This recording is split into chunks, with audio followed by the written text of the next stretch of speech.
Happy Thursday, the 24th of August. Welcome to TDA the day after, your favorite news platform and the home of popular culture as defined by the culture.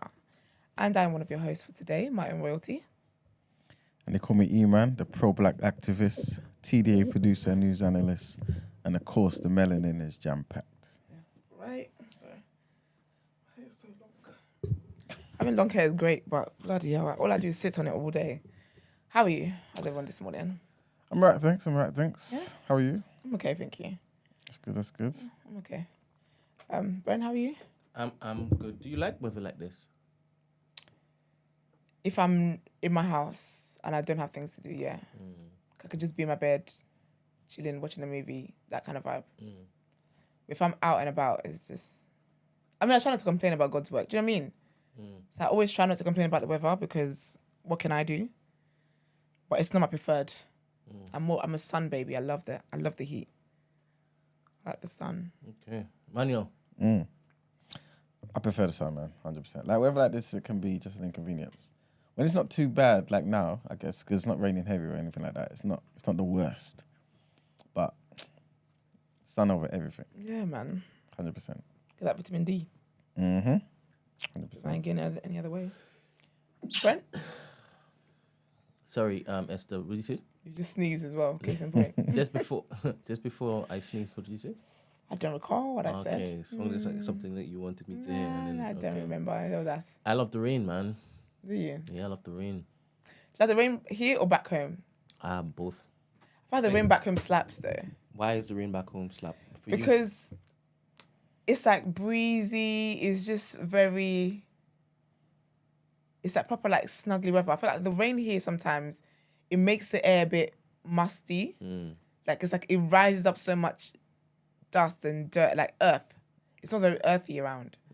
But somehow the rain back home, and it's always quiet. Like when it rains back home, everyone's indoors. You know the rain can be heavy. And it's just like, just zen. It feels very zen. So y'all make like a collective decision to all be inside when it rains? The way that rain will beat you up, yeah. You want to be inside. We didn't have to talk about it. If you just know, you know. When it starts raining, what are you outside doing? Typically, obviously, if you're like in a market weather, they'll have like covers and whatnot. But typically, it does feel quieter. Yeah. And I'm from Lagos, and Lagos is intense. Yeah. But it just feels very quiet and very calm. Okay, when it rains back home, it rains on galvanized, like a corrugated roof. So yes, and you hear like sound effects. Soothing. Lovely, man. So anytime it rains here, I always picture back home. Back home. Yeah. I want to go to Nigeria soon. It's so weird though if I went back. Because I don't have like, because my grandparents live there. But it's weird because I feel like I don't have family there anymore. Right. My grandparents are dead. Oh, could you say they live there? They lived there, yeah. Oh, okay, it sounded like it was present. Oh, no. They used to... You're so insensitive. No, because they used to live there. And, like, whenever I would go, like, I know I'm going to be at my grandparents' house. Like, it was a whole thing. And so it's just sad. Because I feel like when I go back, like, where am I going? I know what you mean, man. It's sad. Kind Don't play any sound effects there. What? I saw him search for a button. I was thinking, you better. No, there was a super chat. Oh, I was going to say. There is. Okay. I was like, you... Dickhead. Oh, man. I was just thinking that you dare. I was going to like a wah-wah, that kind of vibe. But yeah, man, so it's kind of sad. I feel like it's weird because I love Nigeria so much and I love my culture, but it feels like I don't have a home there anymore. Well, I technically don't. It's quite sad. Very. It makes me sad when I think about it. See? So let's move on. Someone tell a joke. We have to make an effort to go back, though. I do, but I do. I want to, but it does feel weird knowing that ordinarily when I came back here, this was what, like family and all that stuff, and now it's just like... Yeah. So what does the super chat say? Let me check. Okay. Remember when it comes through, you guys have to check to see. No, that's Yusuf's job. Yusuf should be in here. So spill the tea. It's me, myself, and I. Spill the tea. Who got sacked? Well, we all got talking to. We all got to talking to because Brent gave us one damn job. And so, because of that, you guys are going to have Wellness Wednesday and a Thursday. Do you know what I mean? There was a lot of things that didn't happen. There was lights flashing up in here. It was a whole thing. You know, Brent didn't believe me about the lights. No, Brent. We're sitting here. Yeah. But the crazy thing is that it was flashing green. Is it like this? Like, No, but it was It flashing. was flashing. It's flashing. Yeah, like this was flashing. It was like it was like an alert. I mean, if it was red, we would have evacuated the building. Thankfully, it was green, so that was good. Did you watch everything back? No, I didn't. Yeah, you might not want to. Do you know how bad it was? It was so bad. Yeah, the vibes he called in to lift the mood a little bit. Yeah, I did. She called in like, hey, let me sing then. And then we were backup singers. And then Gina had a game for us to play. She forgot the rules of the game. It was very chaotic. Well, you know what Stacey did? Stacey actually left me timestamps for... Give us some horns, Brent. Please. Okay, transition to the working. She wanted us to keep our jobs. Because none of us want to do that. To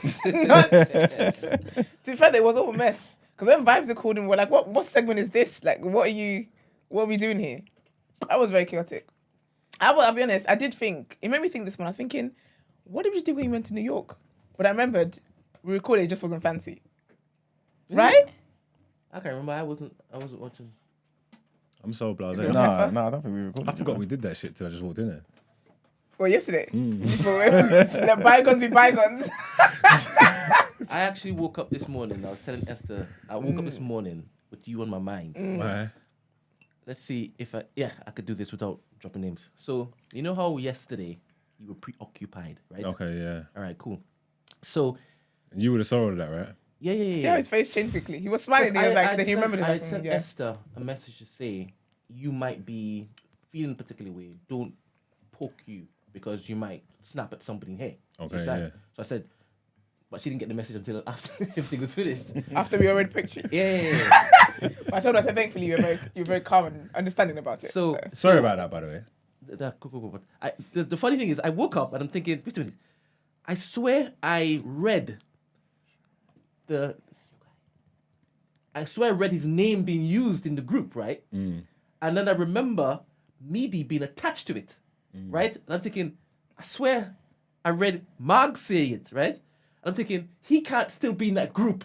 You talking like this, right? And then I checked, he's still in the group. So I'm thinking, what? The thing is, I told Esther, and Esther's like, yeah, he's consistent. he doesn't lie. I was like, you told you to do it. Yeah, that's what we did.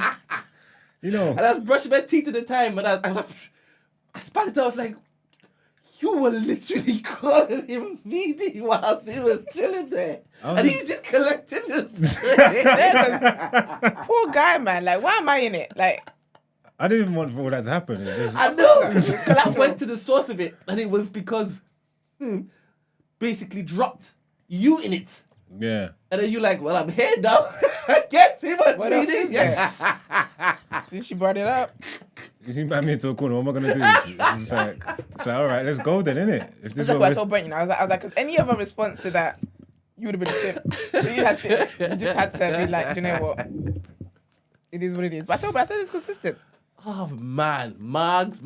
You're one of a kind. Never change. Sorry. Oh, dear. And I came home and I tried the transition, quote transition box. I'm calling it that for, it's not called a transition box, but the box you guys use for transition. Yeah. And it works. So I didn't know what was the problem. Do you know what's Are mad? you sure? We didn't get any sound. So basically, the things weren't working. But when we wanted to end the show, it worked. But there was no sound still. Was there sound coming out the earphones? No. So I think the earphones may have been unplugged. So y'all wouldn't have known the cue for the transitions to be true. So it was Because working, it just went a visual cue. Yeah, when he pressed for the Wellness Wednesdays, it came up. But Okay. you didn't hear it, I'm guessing. But it didn't come up on the screen though. No, it did. It did. I checked it back. On his side, we didn't see it. We didn't see it on the live either. We didn't see it, definitely. It didn't come up at all. None of the transitions came up. We even tried the headlines one. Nothing came up. And didn't you use the headphones for all the calls though? Yeah, the headphones were working. Then I don't know. I think when you left, there was just that evil spirit that wanted to lock us off. Bad vibes There are came in no the form evil of spirits. in his house. There isn't. No, they're But I not. think when you let the door open a bit, you open a bit No, too no, wide. none of them can come in this house. Man. No, Amen. you're giggling. Everyone's covered because we live here. All right. Do you understand? Covered by the Yeah, blood. if you're leave, that's your blood. problem. But once you're here, Covered by Nah. the blood of Jesus. Amen to that. Won't he do it? Do you burn incense, Brent? no, I don't. Oh, okay. I don't. I'm just checking. No, but I'm not saying that I wouldn't. Oh. I even like the scents. In fact, I could get different scents in it. But the type of incense that we used to use way back when I was a child. It's that one. I know what you're Yeah, talking but people about. that burn incense, do they like? Is that the one where they have to sway their hips with it around the house and I think stuff? that's sage. Oh, they burning burning sage, Yeah, I getting all think the evil that's spirits sage, out and stuff. Yeah, the I'm incense. like, why is there so many evil spirits in your house? You got to do this every few hours. Yeah, the incense wasn't for warding off the evil spirits. Oh, okay. It's to make the House the smell. space smell. And it didn't. It It just. didn't. It made it worse. I didn't didn't like like it. that smell. I'm sure it's got something to do with some type of principalities and thing, though. I think that's sage, Yeah. innit? Incense, No, as, incense well. as well. What do you Yeah. use? Yeah, because you think you couldn't burn that in my yard, my mum would go crazy. I'm serious. Like, get the Bible and the holy oil. Yeah, Is it really connected to that? I believe so, unless Okay. she's misconstrued or something. But that's what I've always been led to believe. Wow. What do you mean? So your mum would rather you prayed it away? I guess so. Yeah, Yeah. that makes sense. Because in my mind, we're inviting more. Like, what spirit is in this instance that we're using to ward off other spirits? There's a hella principalities up in the gaff. That's wild. The gaff. In the gaff. All right. Question of the day. I think we've done this before, though. Yeah. We have. Oh, Brent, How? have you got a new one? I can say how by answering it. What? This is when me Was and it? Gino were talking about. We talked about the year of Afro Nation. Talked about the pitch. Talked about all No, that that was stuff. holiday. That was a holiday. No. We've definitely done this. If you could pick one year of your life to do over, No, you haven't done which this. year would you pick and why? You haven't No, done you this. haven't. When you was talking about, you was talking about a song, an anthem, a song for the summer. For the summer, yeah. And then you started talking about the Afro Nation summer and all that kind of stuff. That wasn't that question. I've definitely done this, but okay. I'm gonna choose a different one because once we're here, we're not going anywhere. So let me just. No, we have places to go. No, that's We've not, got that's not places. what I mean. If you could instantly attain 3 skills, what would they Oh, be? go back to the first question. This is hard. 3 skills. Damn. Ooh, actually, there's not really skills. There's more things I would like. What do you want to get better at? I hope it's not anything after darky. Gotta wait an hour for that. After, What's 3 skills? One would be learning another language. Could I pick? Could Yes. this, could What language is that? oh, the skill can't make me just learn all languages. So it'd just be like that guy. No, okay. you're one of I'll those pick, guys. If I had 3 wishes, I'd have one more wish. Shut up. Shut up. That's a damn question. all right, I'd learn. Is it Mandarin? Is that what Chinese speak? Yeah, I'll go Mandarin because obviously Oh, I was in that school one they're time. going to be the new superpower in about 10 years, the leaders of the world. Listen to that, like, period. I'll go Mandarin, and then what other skill would I learn? Diplomacy.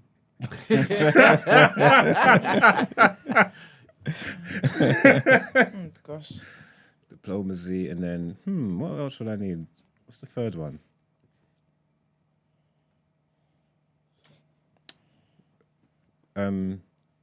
Is it be like coding or something? Oh, okay. Yeah, coding. There you go. I don't know, you know. Just name one. Alright, name one. To be able to remember every single thing I read. Ooh. Okay. That guy from Suits. Yeah, Mike. Yes, yeah, like that. Big up Mike. To be able to fine tune, being able to hear God's voice. 'Cause you know Was that- was that- sometimes, you know was that- sometimes you get it a bit, you know. You get it a bit. Yeah. You get it. Wait, You is it- get it a bit. Depending where I am, Exactly. the reception is. When you're the Nation of Islam, room, This is it. It's very God quiet. is talking to you then. What accent is it? What accent does he have? Yoruba accent, isn't it? Okay, all right. You know, God is black and Nigerian and Yoruba. You're gonna be so shocked when you get there. Your God is white. Impossible. All right. Then I've gone to the wrong place. Then I've gone there. I don't want to be there. If I get there, God is white. I'm in hell. 100%. Can't have more and more oppression. Can you imagine? Oh my goodness. What happened? What's happening in the chat right now is Quinton, It's Quinton. his marriage is on the rocks. Oh, shit. man. Why? It's And he long shared story that. short, I'm married but fallen out of love. Met somebody, felt love like never before in my life. She walked away because I'm married. Let's talk about Ain't this. no fucking way just going on in the chat. What? Let's talk about this. First of all, Internet- Von. This ain't real. No, wait. It's not Von. It's No, not wait. Von. Quinton No. Hall. No. Von, why am I in it? Why am I in it? How did your name get involved? Von's talking about, that's gonna ruin Esther's brekkie. What's gonna ruin my brekkie, you mug? What's gonna ruin it? He said Ricky. What? You're not leaving me alone, man. And look who's eating brekkie. Not gonna ruin his. Maybe Emmanuel. I'm a make love, not war kind of girl. Emmanuel. Sorry, Quinton. Did someone ask him how he is today? And he said that. That's what I'm saying. Okay, well, let's help him. This is what we do here. 100%. Asking for a friend, breakfast edition. Brekkie edition, let's do it. All right, so he's fallen out of love with his wife. Okay. How do you get back that back, Emmanuel? I have no idea. Can't relate. What's going on here? Long story short. I'm going around the room here. Okay, wait, let's give them proper context. So what Quinton said, long story short, I'm married but fallen out of love, met somebody, felt love like never before in my life. She walked away because I'm married. But Big the up thing her. is, no one starts a story by saying long story short unless they will ask something. He just put that in there without being asked a question. I said long All story right, the short. first thing he said was... Good Hold morning. Someone must have prompted him to say that. There's a safe space. Maybe you just want to A talk. very is a safe safe space. Very I safe think he wants to, Yeah, I think but he wants to It's a real offload. community. No, I hear you, but the people start. Okay, here we go. Unprovoked. Yeah. Long story short. Oh yeah, I'm finding it. You're exactly. right. So, wait a minute. This is English, me. Wait a minute. It's a lot of scrolling. Because someone said, oh, Quinton, how is that possible? Something like that. So, He first said, Brent, I lost the woman of my dreams yesterday because I'm married. oh, Just throwing that in there. Brent, if I'm going to, no, Von is right. What happened? Von is right. I'm going to use my mind. What? Are you crack? God is right. No, Von, I apologize, Von. I'm actually sorry. He said, I lost the woman of my dreams because I'm married. Do you know what he's giving? He's giving ghost. Touch, Yeah. please. I just lost love of my life. Yeah, but that's like when you just say, don't let your boyfriend stop you from finding your husband. That's type different, shit. babes. Right. If I, That because is very I'm not true. saying. No, it's fine what he said because he said he's fallen out of love with his wife, though. So it's No, not like but- it's no, not but like before he he's said that- cheating. He's cheating, but obviously. Yeah, but Yusuf though, he didn't lead with I fallen out of love. He said I lost the love of my life because I'm married. When we Yeah, say don't let your boyfriend stop your but then he husband. clarified with a long story short story. Yeah, but I can't believe he started that way. That's a wild way to start. Oh, I get Because it. if I said like if the girls say don't let your husband prevent you finding the love of your life, then that's just wild. Okay. Boyfriend is a temporary position until you make this permanent. I mean, Iman, what do you get? I don't want to Here we go. spoil. I don't want to spoil the line of conversation. Okay. But I think Quinton is talking about something else. We've missed it.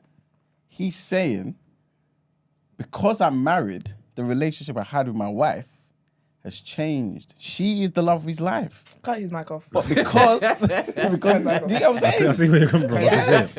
Now he's Okay, no. married, and the responsibilities of marriage, right, for some people, right, it's obviously made it difficult for him. So what do you do with the second sentence where he tells you then that the I don't get woman what that you said. he was in love with left him because she was married? Because he was married.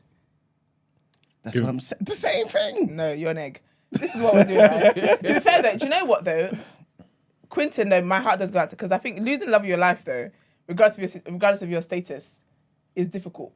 And I'm sorry that's the situation, but you might have to rectify that. If you fall out of love with your wife, and that is the love of your life, and if she walked away because you're married, then leave your wife and get with the love of your life. Simple.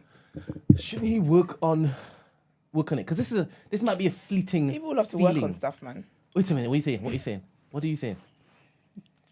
Some things you can't come back from. But it's even, but this might not be fleeting. He might have felt this for a long time. Because he hasn't been working on it. He might have been working on it. You don't know. That's the Quinton, thing. can you clarify how long is it? Yeah. Do you know what, Quinton, call him? You're right. Call him, 100%. Quinton. I don't think He could be you don't fall out of love could have been overnight. suffering for, Exactly. for That's a the long thing. time. It And happens he over seems time. to me like an upstanding guy. Like he would Yeah. commit to something. Why? He's Past he's Why? married. suffering. He's It's his married. name. It's his name, Yusuf. No, Because he gave me that we've vibe communicated too. before. Oh. And he seems like Oh. Oh, I He don't cares about know the man. Connection Yeah, and but he's married. He's already proved his own commitment. Okay. So why would you question it? Because someone's different. married. it That's a means- big step to take. If you're Yeah, married, but then do you know what it you're- is to be married though, and then have a love of your life? You didn't So know it's that not a came link. after the fact. Yeah, but the girl he's been talking to is not a link. That's an affair. Listen, yeah, I'm here for love. I'm here for love however you get it. I'm not here for struggle love. If you have been indeed, if it's been over time where you've fallen out of love and you guys can't come back from that love and whatnot, baby, it might be time to do the hard deed. I think I see a kid in your picture. Be a great co-parent. the Hadid.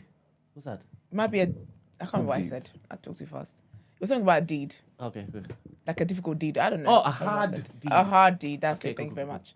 So do you get what I mean? It might be difficult to do, but if you feel like that woman is really the love of your life, then you gotta make the right steps. And that means, do what you gotta do, man. I think the first thing is to find out if it is that he needs to leave his wife, no? Because I swear this could be fleeting. Yeah. Because if he's just met her, he just might be like overwhelmed with this new. Can I say that though? That is a word. Because there are people where like when you're married and stuff, it feels even like relationships, it feels mundane. It's just like a routine, whatever. You meet somebody and you think this person is the best thing since sliced bread. But the reality is that it's a new toy. It's exciting. I think he has to call in. Yeah, let's we can get I don't questions. think he's ready for Yeah, that. I man. think the first Well, he's stage ready was to put just in it. letting... Nah, again, I think Just- this is the community that he's part of. Do you Be understand? sensible. This could be anybody. Don't ever you put your got to voice on tape. Yeah, that's fine. He really put his picture on his son on the fucking screen. Yeah, but no one can't see that unless you're in there. Who? Don't leave your voice on YouTube talking about this dilemma because your Your wife girl might- will go that's you. crazy. Don't do that. His wife, we're saying his name, Quentin Hall. Hey, no one do that until just now. His name's there. Only people in the chat could see that. Yeah, there's a lot of people. You said that's your people. Snitching ass, Yusuf. Me or him. That is- He's telling us that he cheated on his wife and you're Do you know calling me a what, snitch. What you I fucking feel talking bad for about? him though. I feel bad for him. Heartbreak is not fun. Losing love of your life or someone that you wanted is not fun. I'm sorry, Quentin. I'm so sorry. I'm really sorry. Yeah, I'm for real, genuinely man. sorry. And I hope we make this show a great show for you that distracts you from your reality. Yeah, man. Sorry, 1 second. Are you more sorry that he's lost the love of his life or that he's broke up with his wife? I'm sorry about his I don't love think of he's his broken life. up yet. Or that he's falling out of love with his wife then? I'm sorry about him. I'm sorry for his loss. For the love of his life. Yeah. So not his wife. I'm sorry for the wife as well, but she's not the one. When she writes her dilemma, I'm sorry for her too. I can't be sorry for everybody. Okay. You're loyal to the members of the community. And this is it. He likes the videos and subscribes to the channel. I hope you're subscribed. If you're not subscribed, please take my story back. No, but cause I feel like it takes a lot. Yeah, I can imagine he's in pain in it, and I feel like he's in pain from falling out of love with his wife, and also in pain from like losing love of his life. Do you know what I mean? It's difficult, double homicide type of situation. Do you get what I mean? So I feel bad for him in general because it must be a difficult position to be, and he's now got to figure out what it is that he wants to do. You are an egg though, because I am a woman of fairness.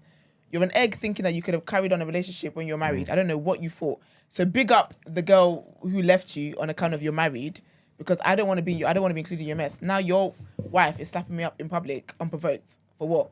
So you're silly for thinking that she was gonna stay with you even though you're married. Because my thing is, yeah, I hear this too many times. Any man that's married and talking about, oh, I'm the love of his life, leave your wife. If you're not gonna leave your wife, I'm not the love of your life. Because they always do it's so complicated. It's not that complicated. Go to the court, get divorced. Just realised, for a man to get sympathy in the act of cheating, all he has to say is, I fell out of love with my wife. No, it depends on the case. Because you've given him a lot of... I just called him an egg. I know, but an egg is not a bad insult. No, for me it is. You're damn You know fool what when I I call you mean? an I egg. feel like you're giving him... I'm not against him, but I'm saying it feels like if a man says, you know what, I don't love my wife no more, it's this and the Yeah. third, it's like he gets a lot of sympathy. No, No? definitely don't. Because I feel like you should obviously work on your relationship, but I also don't push for struggle love. Like I don't push for struggle anything. But his main thing is that he lost somebody that he loves. Which is the woman he cheated with. Yeah. Yeah. I And think he's that's a cheated. shame. Sorry that Was he that? feels, he I don't feels think sad he's about cheated. that. He hasn't done anything. He was How? having an affair. Who said that? How Because do he was you with the other girl. ascertain that you love a whole other woman without cheating? What, It's you not think you fucking can't fall in weird. love with someone without having a physical act? I'm talking about physical. It could be mental cheating. No, but Even even if- emotional cheating is still cheating. Nah, that's debatable. He's that's, got new love. That's a topic for a Mugs. whole. That's a topic for a whole other day. If you find out your wife loves another man, whether or not they've had sex or not, how are you gonna feel? Sad. Okay. Exactly. Wouldn't feel like she cheated though. You ever thought she cheated? No, she hasn't broke the sanctimony of. Yeah, because Really? you're all about physicality. But my wife tells me that she loves another man. Whether or not they have sex or not, that's cheating. Are you insane? No, Yes. it's cheating, man. That's cheating. My What are you husband talking cannot about? tell me that he's Because- in love with somebody else. If you, I'm burning everything if down. if your husband was married, let's just say it was husband something was like. married. If your Sorry, husband- if you was married, sorry, and your Yeah. husband was in, I don't know. Yeah, Work- he said work- nobody yeah, mentioned any he cheating. mentioned There you go. Work confinement. Read his message again. No, but listen. The one that Say said someone start- at the work. one You that know started that with people. long story. If you genuinely fall for someone, yeah, but Yeah. because you're married, yeah, you have not overstepped any boundaries. You haven't touched this person. You haven't done anything with this person, Yeah. yeah, because you're married. We're only human. You spend every day with this person. It could be a work setting or something like that. And over time, you fall for this person. If you came to your partner, yeah, and confessed the feelings that you're having, how the hell can they turn around and tell you that you cheated? What the hell are you talking about? Quentin is not going to tell me. First of all, No, but I'm just saying. I'm no, just using wait. that as an example. How, No, wait. How did one second? How did Quinton learn to know that he loved this other woman? Exactly. If that's not involved Through what? intimately knowing Through- her, through not physically, conversation, through but time emotionally. spent. This is it. That's cheating. It's not, because you could be in work, Yes, it talk is. to someone every day and fall for them. Then what? Was you cheating or was you working? Was you paying the bills? There are certain lines man, that will be move. crossed. No, See? wait. See? Let me No, answer because your I'm not- question. Let me answer your question. You're skewing in it. There are certain lines that will be crossed for you to get to know that you emotionally like somebody. If I'm working with someone, there's people that I communicate with at work all the time. I'm not catching feelings for them because they're not certain conversations we're having. There's no way you will get to tell somebody, like you will get to fall in love with somebody. The issue with this whole you're married but you're talking to somebody, you haven't done anything physically with them, the time that you should be using to repair your broken marriage, you're investing it in somebody else. All that investment, that is cheating. I think it's obviously if you see it as cheating, you see it as cheating, but Yeah. it's definitely cheating. Emotional cheating is cheating. Just because you haven't had sex with her, just because you haven't been up with her and whatnot, that is time you should be spending repairing your marriage, and you didn't do that. To that the is- point where you were out here now falling in love with somebody, and now imagine your husband being my husband is heartbroken, not because our marriage is broken up, because of another woman. Are you sick? How are you heartbroken in a marriage? No, man, My that's not empathy's fair. gone. So I'm saying, okay, look. All right, cool. Well, I'm here with you every day, yeah? Mm-hmm. If I fell in love with you and I told my girlfriend, did I cheat on her? What would have made you fall in love with? That doesn't matter. It matters. How does it matter? God don't It make matters. mistakes. God makes nah. Good mix. The thing is, This is why I have to fine tune the the thing is, I get the picture you're painting. No, and then I haven't done anything. But I And then don't I think- went to my wife, yeah, and went through the proper procedure and Yeah. explained to her how I'm feeling, Being what's in- happened to me, First of and all, what's yeah. going on. No, wait, You're going wait, to turn wait. around and call me a cheater. Wait, Marks. First of all, sorry, Yusuf. Go on. Being infatuated by somebody. Now and you're falling- mixing the words no, infatuation. I'm I said speaking- love, baby. I'm speaking English. Being infatuated by somebody and falling in love with somebody is very different. There is Yeah. an interaction that person's going to give you that makes you fall in love with them more. If we're just here doing TDA every day and you're falling in love with me, We don't choose who we love. you do. The scenario you're Love is a describing choice. isn't cheating, but I don't think that's what he's in. That's not what he's in. He's heartbroken. Yeah. He's heartbroken over a girl that dumped him because she found out he's married. Are we deep? He's married. He You know said what? emotionally have been elsewhere. Yeah, There's yeah, There's emotional been no cheating. physical Don't cheating really like that. involved. Read, No, don't he read like asked that. me to basically. Yeah, He's that's fine. asking That's for fine. Pathetic tone. That's fine. No, it is because a lot of people feel like if it wasn't physical, it's not cheating. This is it, and That's it's- no. people's general consensus on cheating. I personally feel like it might even be worse. You could have had a one night stand and that's it. When you're speaking to somebody over time, you are confiding in them. That the closest and the bond you guys are building over time, for me personally, that's worse, man. My husband can come and can tell me that he's in love with somebody else, and don't be an egg. Quinton, I'm sorry for your situation. In that I don't like people being sad. But you know, the thing is, But you need to figure out. You need to sort out your wife, man. Free that woman, man. Do You you don't feel- love her. Free her. do you feel like he has a chance to rebuild it though? Always. There's always a chance to rebuild stuff. Okay. But Because it's about whether he wants to rebuild it. Okay. The reason why I'm saying that is because maybe that's the reason why he hasn't taken it to that physical place where he's still thinking, if we go there, maybe there's no turning back. Yeah. You know what I'm saying? And yeah. I think Maybe. yeah. I think there definitely is a chance to rebuild it. Don't You know, can always it's like rebuild stuff, but you've gaslighting got or to something. figure out What's whether the you word want for to this? do that. Because this, what they're doing, this whole narrative that they're setting, yeah, they're trying to set us up. Don't let them trick us about emotional cheating as well. This is all bullshit. Like, you get what I'm trying to say? I'm not. Please don't buy into this crap and let them have another avenue to hold man down and talk nonsense. You get what I'm trying to say? Like, What are you talking about? Also, one second, super chat from Reggie 499 saying people like the video. Period. Like the video. What are you talking about? All right, question. Go on. So you find your wife's phone, yeah? And she's been texting a guy, sexting. She's sexting. That's about intentional stuff. You just haven't got to do it. That's not just emotional cheating. Listen, Go on. listen. As well as the sexting, it's confiding. Yeah, but you said Wait, sexting. It's That's already. that's a part Sexting, of the equation. flirting, all Listen, the man. same thing. Yeah, but if you're flirting and doing that, even if you haven't got around to it yet, it's still speaking to you what's intent. You get what I'm trying to say? Like, that's different. You're talking about emotional cheating. It's talking about. I'm falling in love. I with ain't the 50 finished. cent. I ain't Alright, go on finished. then. There's emotional side too. Like she's confiding in him, vice versa. They're talking about deep stuff. It's like she's telling him, "I like you. I like whatever." Plus, there's sex included. Is what I'm saying. So it's all verbal. It's all text. Yeah. She's invested in this other man mentally. Right. You see that? How do you feel? Same way you would feel. The context of the text is in the situation. You already said sexing and flirting and I like you and I want you. Exactly. They just haven't gave in to their desires yet. I didn't speak to none of that. I never told you I was sexing Esther. I'm asking you. I never said none of that I'm stuff. asking you. Why Would am I you in deem it? that? Use the example. Listen, Sorry, please. listen, I'm asking you. Would you deem that scenario as emotional cheating? That's like cheating. So what is okay? Cool. What is emotional cheating? what is exactly. what is emotional cheating to you? Because then? I don't get it. Because look, that's what we all think emotional cheating is, no? What are cheating is the about subscribes? people feel things and people are scared to say how they Even feel if- because even of if- the wait, wait, confines of wait, wait, society. wait. Yeah? Even If if you like somebody more than you like somebody else, you just see it on Love Island all the time. Man get vilified for going for somewhere where they feel Okay, more cool. compatible, more better. They ain't even done nothing. All right. It's just life. So when you said you don't believe in emotional cheating, what were you thinking of? I was thinking of the scenario that I said, and you are telling me that I'm wrong and talking about which is emotional what? cheating. Which is what? You fell for somebody else, yeah. You felt a deeper connection for somebody else and whatnot. Yeah, whatnot. we told you that ain't cheating. Didn't act on it. We told you that ain't cheating. You know you didn't Yes, act we on did. it, and then Esther, went didn't we to tell you? your partner. You just said I'm a cheat. I'm reading the chat. No. You're saying it's cheating. The scenario you gave about you loving Esther. Just No, from, you might have agreed with me. I was just replying to the chat. They're saying it's cheating. They're saying emotional cheating is worse. If you happen to fall in love with Esther just based on her vibe in here and her personality, and you're like just looking at her and you're in awe, that's not cheating. I don't think that's cheating. If you tell your That's if, not if, cheating. if, if you You're tell your infatuated missus, with me. you know what? You're a fan. I feel like I like Esther. That's not cheating. Well, even if it's both ways. So, And- yeah. But that's the thing. Once it's both ways, and he's aware now that I love him too. And you now both you're cheating. Yeah, but if you both start acting on it, This is it. Forget the acting part. It's still the Yeah, part. but you know, that acting Martin's on it saying. doesn't just mean physically. no, it's not that. If I know isn't that he's cheating. in love with me and I'm entertaining that, we're already acting on it now. Okay, but Do you know what I mean? Yeah, but when I say acting on it, as in you've not set up a date to do. Yeah, to but then go out, this, we're that, and the third. talking though. You're still talking. Yeah, but exactly. We're talking, we're having conversations. Yeah. I feel like if you're in a relationship and you are aware that somebody likes you and you're entertaining that, you are emotionally cheating on your partner. Okay.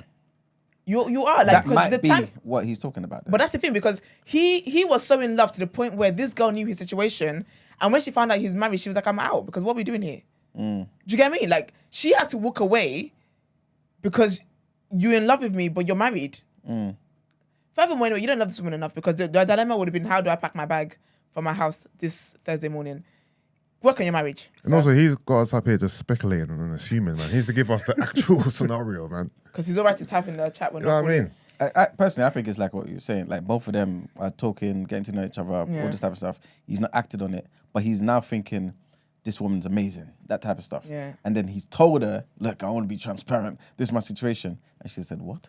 Can I say though as well Insane. though, like being in a relationship or in a marriage and getting to know somebody else is wild. That's wild. What are you getting to know? We have Well, mad, man. like Yusuf was saying, man, we may have to find out more about his situation, man. That's wild. Yeah. This has been a very wild. Brent, one. ask your friend to write in like a little lengthy doc. So, Quinton, you heard Yusuf. We need more context. Thank you very much, Reggie, for the super chat.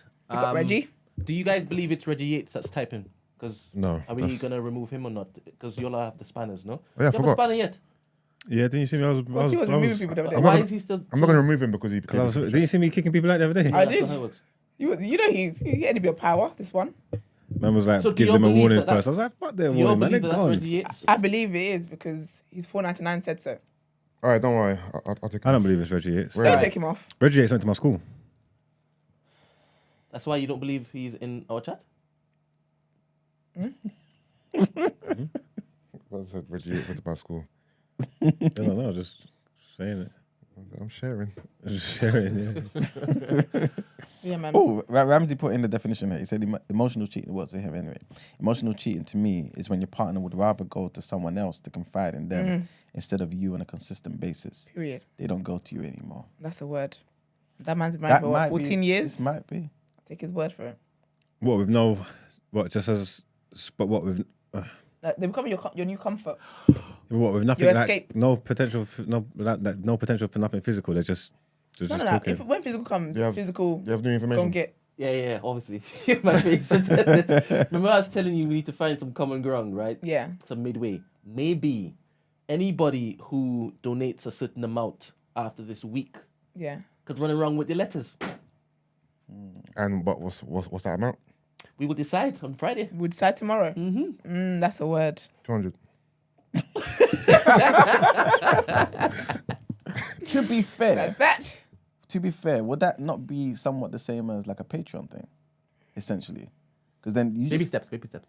Patreon's monthly. One step at a time. yeah, that's what I'm saying. Like they ain't just gonna do one payment. No, but we're forever. here every day though. Yeah. So I don't want 1 month. Nah, each One time, time. it is we see you. So it needs to be a Each time we reasonable see- thing. So Wow. Ooh, for the day. a day Oh, spend a day pass. those who want their letters have to pay every day. You have a day pass. Buy a day pass. And obviously like you would when you go to it's the You gym. you know they ain't gonna do that. They could. we I hope have so. some big ballers. People in got the money, you know. They got money. Yeah, Jim's got money in it. Yeah, but Chims is not spending money on this. Before he takes you out on a date. Jim's already blown half his budget on this. on this show. Imagine. Oh dear. Oh man. But yeah, Quinton, send us a dilemma for asking for friends. So what would you do, whatever it is, and we can help you further. But I do want to say that you're not the victim in this. You know. Yeah. Why are you laughing? But he wants help. You know what I'm saying? I think he wants to repair. Yeah, but we need I more, think it's- more information. Yeah, Okay, do you know? Okay, let's give him definitely, help for now. Yeah, until he writes in. I think you need to focus on working on your marriage right now. There's a reason why you haven't left your wife. Yep. There's a reason why you haven't left your wife. Period. Then there's a reason why you haven't left your wife for this said girl. And I think that you need to sort that out. And I think as well, sometimes the grass looks greener elsewhere. The grass is greenest where you water it. Water your marriage, sir. That's what you want to do. And but give us more context. Anyways, all right, let's get into our headlines. Somebody says, keep the pictures. It's so much better. Plus the vibes in the chat have been good. It's true. Yeah, Right. man. Yeah, but they're taking money away from us. I want people to.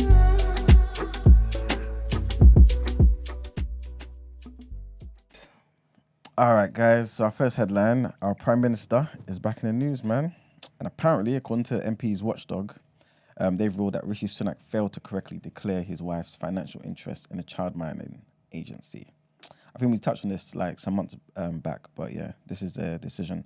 So Daniel Greenberg, who's a parliamentary commissioner for standards, says that this arose out of confusion or about the rules and was inadvertent. In a letter to Mr. Greenberg, Mr. Sunak said he accepted the ruling and apologised. The inquiry is now closed and the PM will not face further action. A complaint was submitted to Mr. Greenberg following Mr. Sunak's appearance before MPs on the Commons Liaison Committee in March. During the session, the Prime Minister was questioned about his policy to provide payments to encourage people who became childminders. The cash would be doubled for those who signed up through 6 private childcare firms listed on the UK's government's website, with the money being used to cover the firm's fees. Mr. Sunak's wife, Akshati Murthy, was a shareholder in one of those private firms, Theroux Kids. But when asked if he had any declarations to make, Mr. Sunak said, "No, all my disclosures are declared in a normal way." Following that investigation, Mr. Greenberg said he had concluded that Ms. Murthy's shareholding was a relevant interest that should have been declared to the MPs. Next headline, the leader of the Liberal Democrats has joined calls for Rishi Sunak to sack Nadine Dorries, calling the Mid-Bedfordshire MP a dosser. So Sir Ed Davey made the comments on a visit to Ampthill, where he met constituents angry about her absence. Ms. Dorries said that she would stand down with immediate effect in June in protest at not receiving a peerage.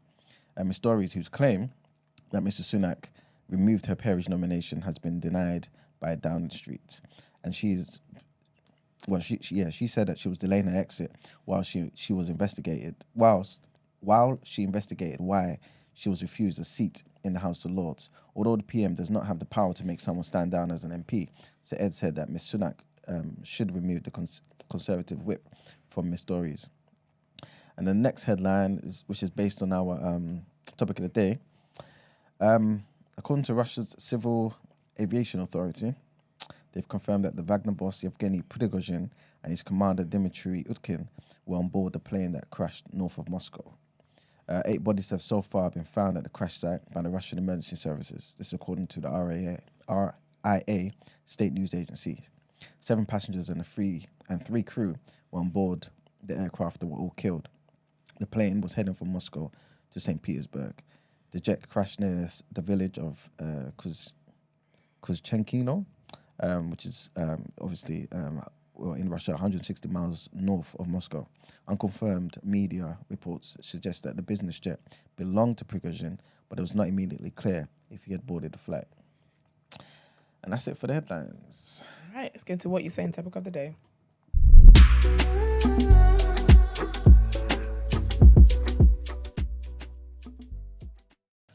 All right, guys. So, like I said, today's topic of the day is linked to that previous headline about Prigozhin's death.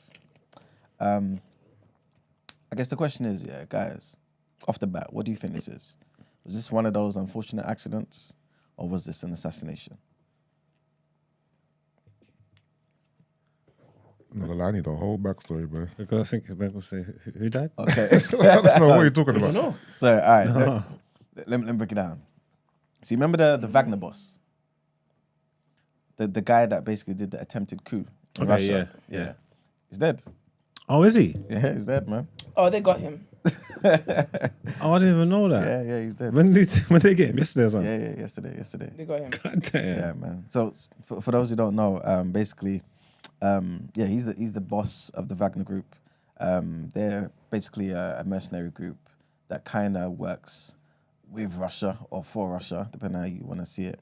They're present in certain countries all over the world, doing different things here, there, and all over the place. In Africa, they're basically in Burkina Faso and Mali, I believe. And long story short, why this is pretty relevant for right now is because I think maybe a couple months ago, perhaps, or something like that, he criticized everything that was going on with this Ukraine and Russia war, right? He did this live on TV, he complained about the way, I guess they were kind of used as like cannon fodder, pretty much. And it's like, why are my guys dying for this ridiculous war that's not really benefiting us, that type of thing. Is this the Donny that said he had 40,000 men who was marching on the capital? That's the guy. Okay. That's the guy. He called for certain like top ministers to come and meet him where he is. Like you said, he had all these tens of thousands of people. They were on their way to Moscow, all this type of stuff, right? And pretty much, he was just furious about certain things. Anyway, it was an attempted coup. The entire world was kind of thinking, wow, is this the end for Putin? Of course it wasn't, because Putin's the boss, and Putin stopped that, right? That guy changed his words, did a U-turn. In fact, got on a plane or whatever he did, and went to Belarus and was basically in hiding, right? Or at least some safety type thing in it. So the Belarus president stepped in to basically be like, look, stay over here, you're safe, right? Everyone's kind of thought, this is done, it's under the carpet, done, whatever, right? He's now, I think it was 2 days ago, we reported on this, early this week, saying that, he's in Africa, and basically saying the presence of the West in Africa is not needed, and we're here to help facilitate Africans to get real freedom, right? This is what the Wagner Group wants to do. So the last time we saw him was... He's doing too much, isn't it? Yeah. So the last time we saw him was allegedly him being in Africa. I believe they even said that he was in Niger. I'm not too sure where exactly he was meant to have been, right? But definitely Africa. That's what they said anyway. Long story short, a lot of people thought he was a dead man walking, right? But when we're seeing him about, we're thinking maybe they just, mended it. And even this is why last week, when we were talking about the whole situation in Niger, we were talking about perhaps that being some type of like a staged coup, right? Anyway, long story short, like I said yesterday, he was in a plane with like 8 or 9 other people. Plane was shot down by the Russians. Mad. And everyone on board is dead. That's not wait there. I thought ain't that assassination supposed to be like covert and thing. Exactly. Not if you want to send a message. What did they say their reasons for shooting the plane was? Wagner was on it. That's That's not what they said. What have they said? You know, Like, let me find out the reasons why they shut it down. Well, basically, it was shut that's down. crazy. Was that in Africa as well? No. This is him going from Moscow to St. Petersburg. So he was in Russia. Yeah. Yeah. So yeah. They definitely got him out of there, innit? But this is the thing, though. Yeah. Could it not be an accident? How the hell could it be an accident? That's what I'm trying to say. I need to do my Google. I'm so pissed. What reason did they get? Have they given for shooting the plane? Down. Because you're just talking about this one person. There's 7 other people on there or something. 8 other people on there. There's collateral damage in it. And a lot of the other Wrong people place, wrong time. were top people in Wagner as well. Oh, so it's all from the they're all Wagner ops. group. All from the Wagner group. Yeah. Oh, so they're all ops. Apparently, it was his Prigozhin's private jet as well. So yeah, man. Yeah, I don't think there's no amount of spin you can put on this. What are they gonna say? What they're Don't saying they have to come? is- Don't they actually have to come out and say something? Or they just have to shoot down planes? I don't think they're gonna care. What they're saying though is, okay, so Russian authorities, you know what it is? It might be a situation where people are saying it's Russian, like missiles or whatever, yeah. But the Russian authorities say, will have launched an investigation, that's what they're saying anyway, into the cause of the crash. So they're making it seem like they crashed into something. But when I first heard the news, it was said that the Russian missiles were behind bringing that thing down. What's RT News saying? Super chat from It's Me, Myself and I, 199. Please throw Kevin Thompson into the trash. Oh God. I have to send a bit more though. I'll for consider it. that kind of request. Yeah. It's a premium request. Do you feel like there was any need to kill him though? Because considering, yes, there was an attempted coup, but they pretty much like thwarted the coup. Was he really a threat? Seems like it. It must have been. Really? Actually, then to be fair, then sometimes people just do things because they know they have the power to do it. It's just something to do on a Thursday. You died yesterday. Thursday afternoon. So. Well, he's just getting involved in all their political interests, and all the time he's on the other side of what they want to do. So how are they going to leave him? Just yapping too much. You know what I'm saying? How are they going to leave him for? But the thing is though, if he was like in Russia, he had all them tens of thousands of people, right? Or maybe it was like 10,000 people or whatever, going towards Moscow. They got stopped, right? Putin's made a public televised speech to the people, talking about he's got it under control. He has it under control. This guy stops everything he's doing, has to flee to Belarus. After that, he's been moved to Africa. Now he's back to Russia. And then he's stopping it. He's trying to stop the interest in Africa as well, though. Who, Putin? No, Wagner. He already said he's gonna stop what's going on in Africa and give them true freedom and that. So he's left one thing. He's doing something else. But he's saying it as we're going to be present in Africa. We're gonna make like help the Africans to free themselves from the West. Yeah. You know what I'm saying? And the West is Russia in that, right? No, that's like. Oh wait, where's Russia? East. Yeah. So that's more so like. Yeah, so that's what I'm trying to say. Russia, China, and all that, they're already doing stuff in Africa. You get me? They're already trying to pattern. So now, and Wagner's coming there talking about, I got this covered. He's stepping on their toes again. He said, no, you don't. Do you know what I'm saying? But prior to this, though, everyone would have said this is him because remember, Wagner's been used as an extension of the Russian like government. So basically, it's one of those things where it's like we know you're fully linked together. Like Putin can obviously tell you guys what to do, this, that, and the third. You act in Russia's interests, but at the same time, because you're not part of the Russian military officially, in certain situations, like Putin can kind of be like, "That's not me, that's them." You know what I'm saying? So they've always acted in like Russian interests. So them being over there is a headache for the West. You know what I'm saying? So it would be a good thing that they're there. Yeah, if you can't control him. There you go. Perhaps. But at the same time, again, if a man's tried to get you out of there and he's failed, and you've kind of sent a message to his people and to the world that he can't do anything. I think he had this coming, man. He's doing too much. After his failed attempt to show up Putin and that, you need to be quiet. You know what I'm trying to say? Like, you need to be silent. That's what I think. I think we shouldn't have heard about Donny ever again. You get me? And you're running around trying to do too much. I still want to know what they said to excuse for shooting his plane down is. Because don't you have to answer to somebody for like killing people and that? Or And this is what I was going to say to you. Like, do you feel this now puts a lot of pressure on Putin now? Because then a lot of people who are loyal to Wagner, to Prigozhin, may be like, wait a minute, you've killed our leader type thing. oh no, And then want to actually go for him. no man, Russians respect badness though, innit? So Putin, it's probably just it'll probably just make his grip on the country even stronger. You get me? If there's a lot of people that followed Wagner and they respected him and thought he was something he's not, and my man just showed levels and just killed him, who's next gonna who's gonna rise up and chat shit to Putin? It's true. All right, let me read this article real quick, right? So basically, all the articles I'm seeing now are pretty much just talking about the plane crashing. There's no talk about Russian missiles bringing it down, nothing like that. So Was it? So who did leak the story of the shooting down? Like the Americans or something? this is what I'm thinking. Because I'm pretty sure, Brent, did you hear that as well? Who leaked the story? No, No, when you the first heard the Russians shut it story, down. did you hear that it got shut down?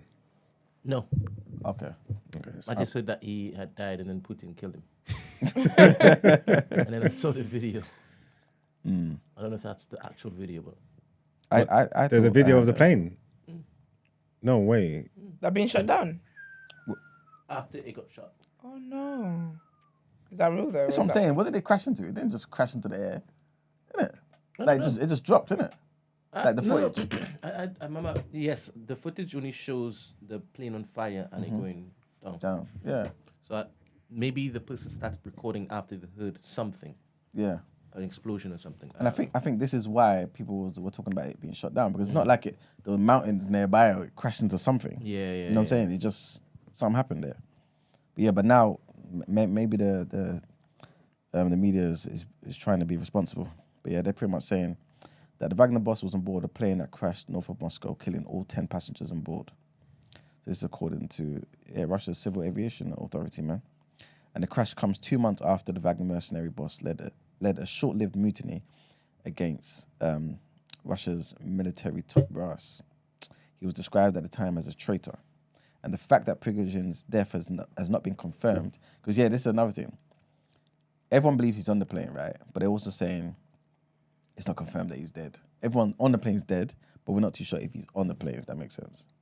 But he was on the plane, right? Yeah, but they seen the body. Have they identified the body there? They probably have, but like they've identified everybody else, and they've not said who. He wasn't on the plane. You don't think so? No. Okay. He is the most important person on that plane, and they're not going to identify him. And the reason why? He should be the first identification. Perhaps. So you're going to say the reason why? No, I was just going to say, what this article is saying, the fact that his death has not been confirmed, right? And an absence of verifiable facts has led to speculation following the crash. So they're not 100% sure he was on the plane? No. Yeah. It's according to this thing, innit?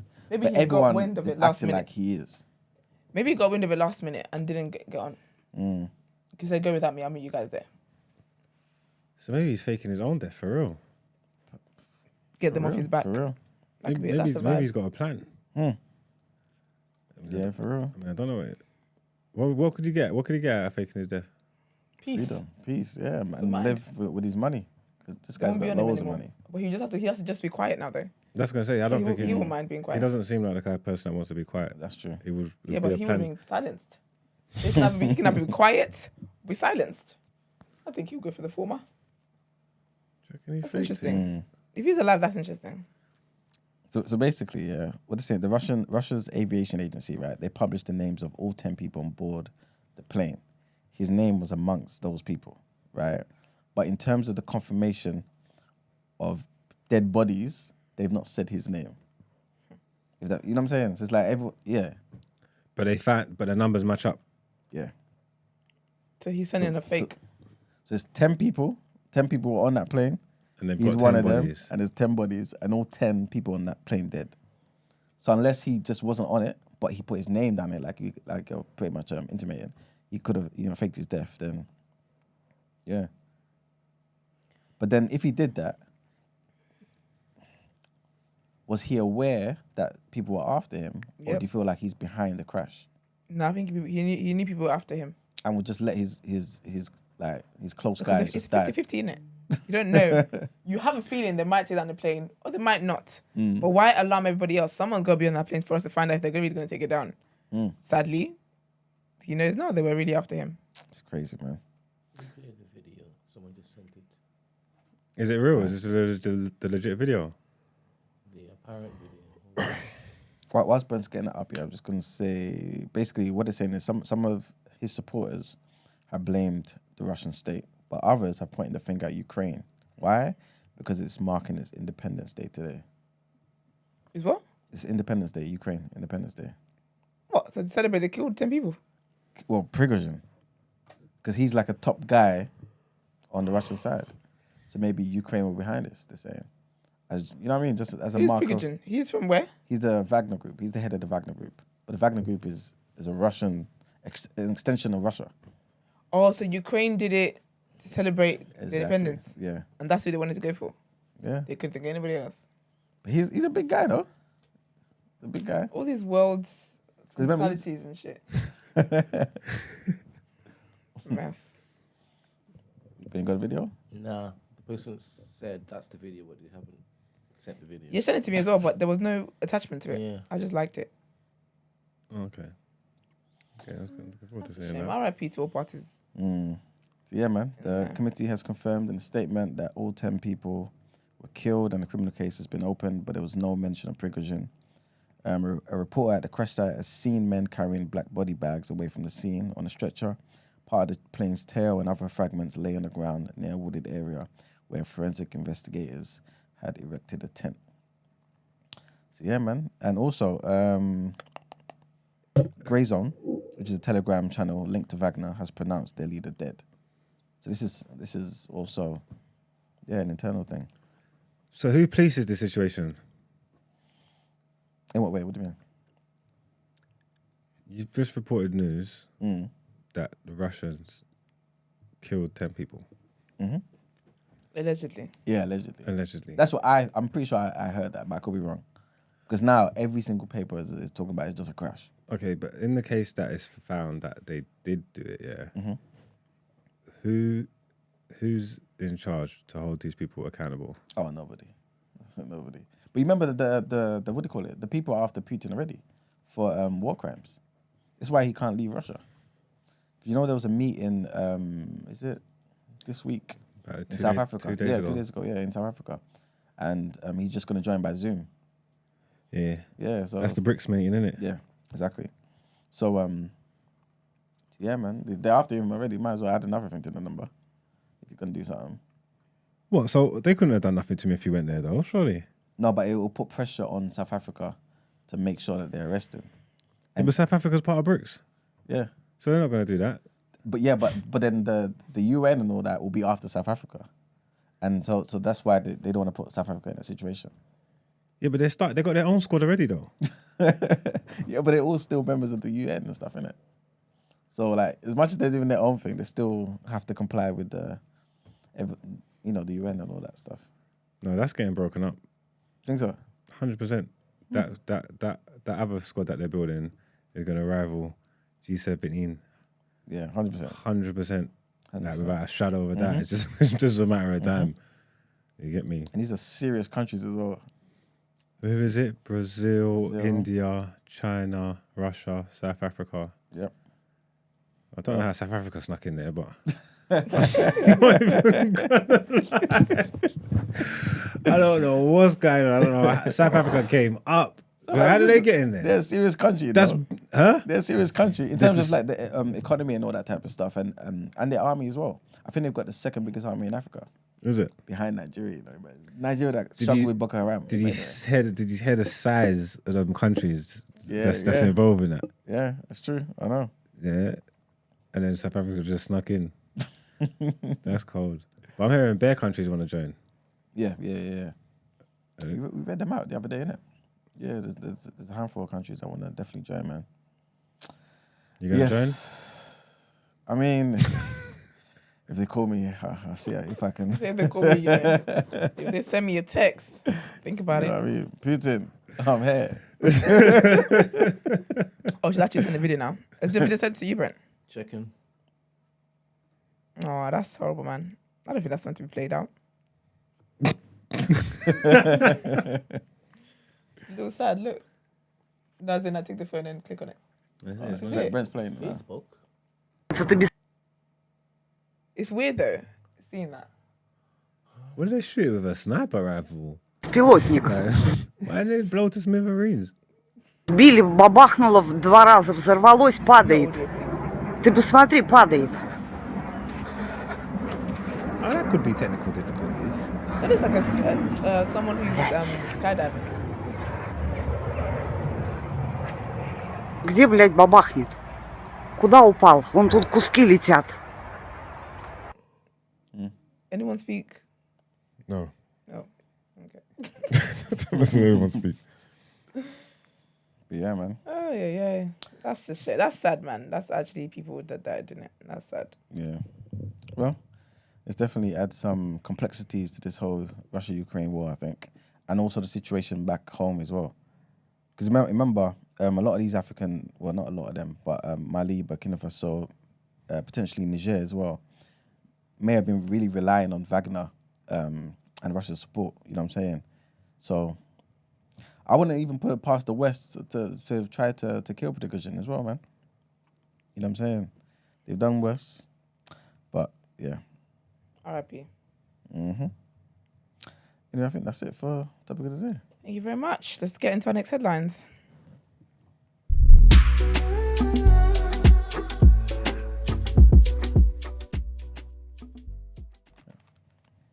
All right, so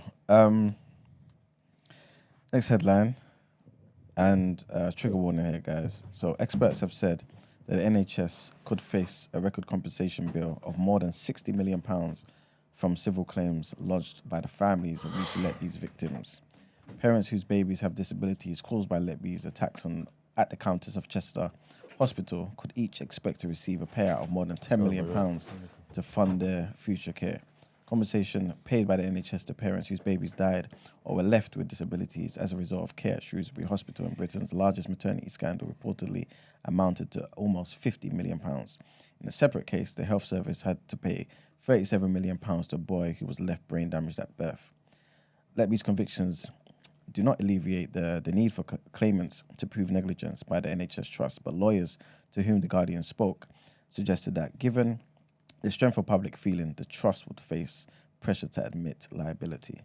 The NHS made more than £1 billion in clinical negligence payments relating to maternity in 2022-2023, out of a total of £2.6 billion. In the same year, maternity claims amounted to £45 billion, which is 65% of the clinical negligence provision, which accounts for claims already received and expected related to incidents up to and including the 31st of March, but not yet settled. Next headline takes us to something that we spoke about was it last week? Anyway, it's to do with the GCSE results. So basically, they're set to drop for a second year running, bringing grades back in line with 2019 levels.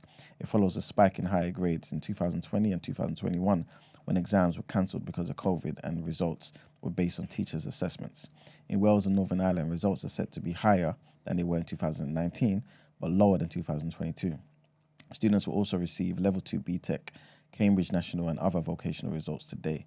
The pass rate for exams in Scotland fell this month, but was still higher than before the pandemic. In England, where the GCSE grading system in England changed from letters to numbers in 2018, students need to pass GCSE maths and English with a grade 4 or above to qualify for further study.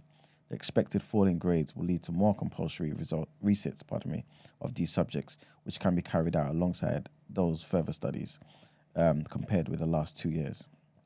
And the last headline here is, according to a UN judge, they've said that the UK is likely to owe more than £18 trillion in reparations for its historic role in the transatlantic slavery.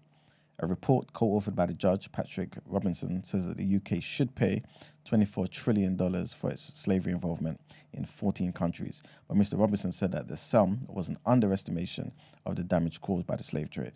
He said that he was amazed some countries responsible for slavery think that they can bury their heads in the sand. Mr. Robinson was speaking to the BBC ahead of his keynote speech at an event to mark UNESCO's Day for Remembering the Transatlantic Slave Trade and Abolition at London's City Hall on Wednesday. The report, which was released in June, is seen as one of the most comprehensive attempts yet to put figures on the harms caused by slavery and actually calculate the reparations due by each country. In total, the reparations to be paid by 31 former slaveholding states, which is including Spain, the United States and France, amount to $107.8 trillion. That's what the report calculates. The valuation is based on an assessment of 5 harms caused by slavery and the wealth accumulated by countries involved in that trade. The report sets out decades-long payment plans, but says it's up to governments to negotiate what sums are paid and how to pay them. And that's it for the headlines. Time to pay the bills. All right, let's get into some word on road.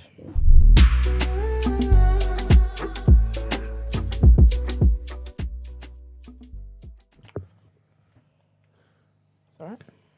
The headlines of sorts. What am I talking about? Oh, okay, so this is ironic, but I am aware of how it is that people do, that people film content and sometimes it doesn't come out in real time and life happens in between, all that kind of stuff. Basically, Jennifer Aniston had an interview with, with Wall Street Journal magazine. And the topic of conversation, the topic on everyone's lips, is how she says she's over cancel culture. Just to let you know why that is ironic, is because she was the one who lit up the whole Jamie Foxx being an anti-Semitic person train. Do you remember? When he posted what he posted about fake friends, hashtag fake love, and how they betrayed Jesus and they betrayed other people. I think that's vibes according to rap. Sorry, not now, girl. And then she liked the post, Jamie Foxx's post, an anti-Semitic patrol watch on Instagram picked up her like. Then she went on her story and said, just to be clear, I don't agree with the anti-Semitic post, blah, blah. So it's so interesting because Jamie Foxx, the people were pushing for Jamie Foxx to be cancelled, but our God is greater. And, Black Jesus did not allow that to happen. So he wasn't cancelled. So it was just funny that she was saying that. So she said, but to be fair, that this was, I reckon she did this interview ages ago. It's just the timing of the release. And she was talking about Harvey Weinstein and whatnot, and how he's been cancelled. And essentially, she doesn't believe people should be cancelled because essentially, so Harvey Weinstein is cancelled, right? But she's like, it's not fair to put people in the same cancel box that we put Harvey Weinstein in because he's a pig. So she's, I guess she's fine for the people. But what she said, to quote her from the article, she says, I probably just got cancelled by saying that. In that saying, she's so over cancel culture. She said, I just don't understand what it means. Is there no redemption? I don't know. I don't put everybody in the Harvey Weinstein basket. And he's not a guy you're like, oh God, I can't wait to hang out with Harvey. Never. You were never actually like, oh, whatever. Don't really care. But anyways, cut long story short, she's over cancel culture. So am I. I think people should be allowed to come back. Unless you're a sicko, then you just have to be cancelled until you hope God uncancels you and you cross over. Next as well, this person, I don't know, whatever. Some guy, right? Because I try not to talk about certain people because I just think you're such an irrelevant idiot and you don't even deserve my speeches or my words. But there's this guy called Funky Dineva. So before I tell you about that, there's been a rumor online that Halle Bailey, Little Mermaids, Ariel from Halle, what are they called? Chloe and Halle, that's the brand. What am I saying? The group. Anyways, that she's allegedly pregnant with DDG's baby. God forbid. I don't know who DDG is. He's a piece of shit that talks, that spends all his time trolling and talking online all the time. Okay. God forbid. God forbid. God really forbid. He's the one as well, when she did the Little Mermaid thing, he made a whole rap song about her acting and kissing in her... she's an actress. And he made a whole rap song about how he feels away because his girl is acting. And then he also was the one who said as well in this same song that he sees how much love and notoriety she's getting. And sometimes he just wants to tweet something that will ruin her brand. He's a witch. Imagine. She can't be pregnant by that boy. I don't think she's anyway, because when all that rumor was circulating over the weekend, Sis posted a picture of her, like a bikini a full body bikini picture of her with her stomach on flat. So she's letting you people know. I hope she isn't. If she is, congratulations. Thankfully, one parent has said so, maybe stands a chance. But anyway, so that's what's been going on. So that's what's been going on in the blogs in terms of Halle being pregnant, whatever. And this funky guy on his show, we're talking about it with his co-host and whatnot, talking about it and whatnot. And then he decided to just go off on like a whole other tangent and start cussing out Chloe, as in Chloe Bailey, Halle's sister. And then he said, let me read what he said. He said, I'm probably going to get a lot of backlash for this, but he basically said, without makeup, she's not that cute. She should have never showed up on that camera with a fat ass face without no makeup. She's not cute. She's not believable. She's too damn inauthentic. And he said that's why her music isn't selling. Piece of shit, man. There's certain guys that's just like, why are you in women's business? Why are you in women's business? And I'll be honest with you, yeah. Looking at this man's face, I don't cuss people's looks. I'm a Christian woman. I believe that we're all beautiful because God made us so. This is not the face of a man who should telling Chloe she is ugly. This isn't. This isn't. This is not a person who should be ever calling anybody ugly. I thought people like the board and beard. No, we don't. The ratio, the lower half of his face is squashed. It's a lot of forehead. And he's bald too, so it's just one long head. I think that's just a bad angle, man. No, it's the not. camera's a bit too close. This is what he does. This is what he looks like. I'll leave it. You know when you post on Instagram, yeah? You post your best pictures on Instagram. This was the best that he posted on Instagram. In his mind, this is his angle. This is great.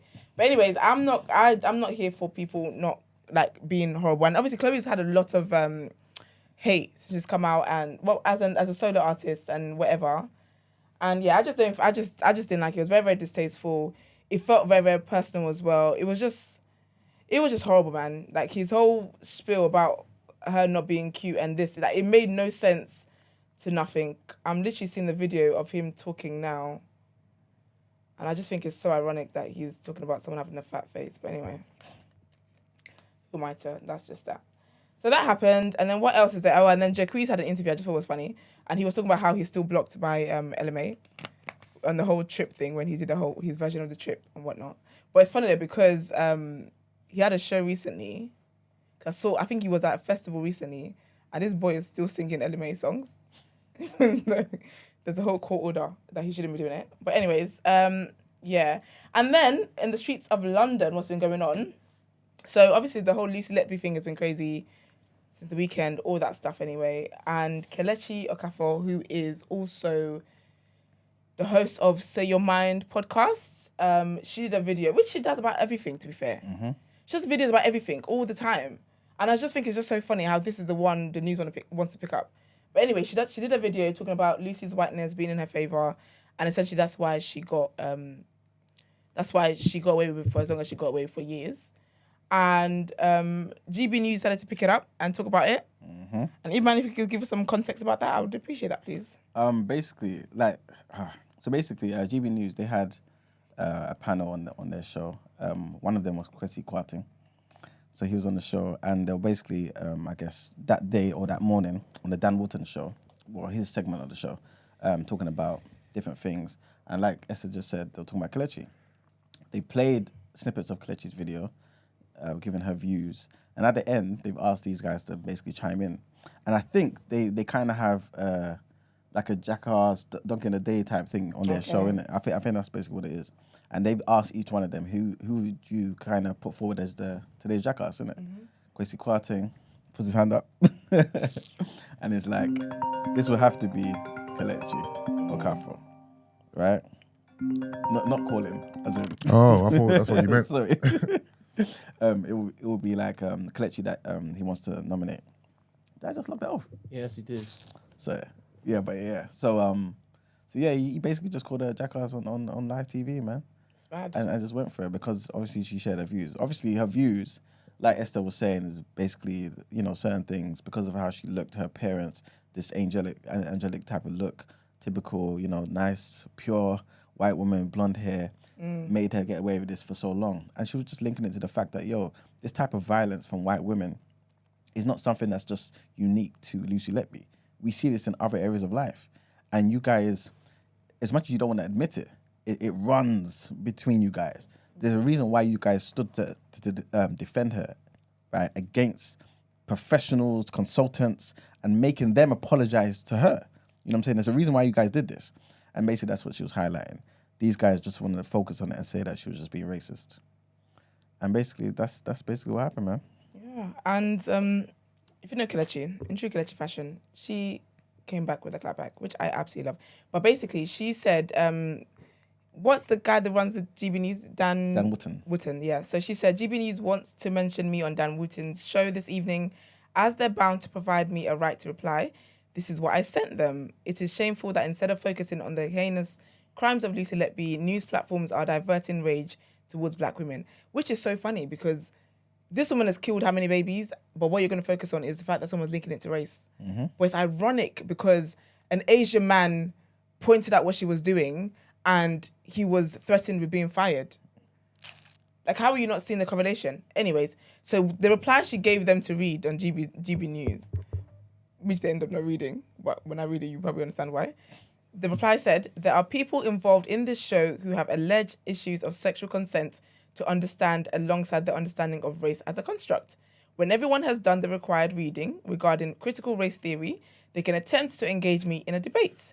Until then, I don't believe in wasting my life arguing with those who are committed to upholding oppressive systems.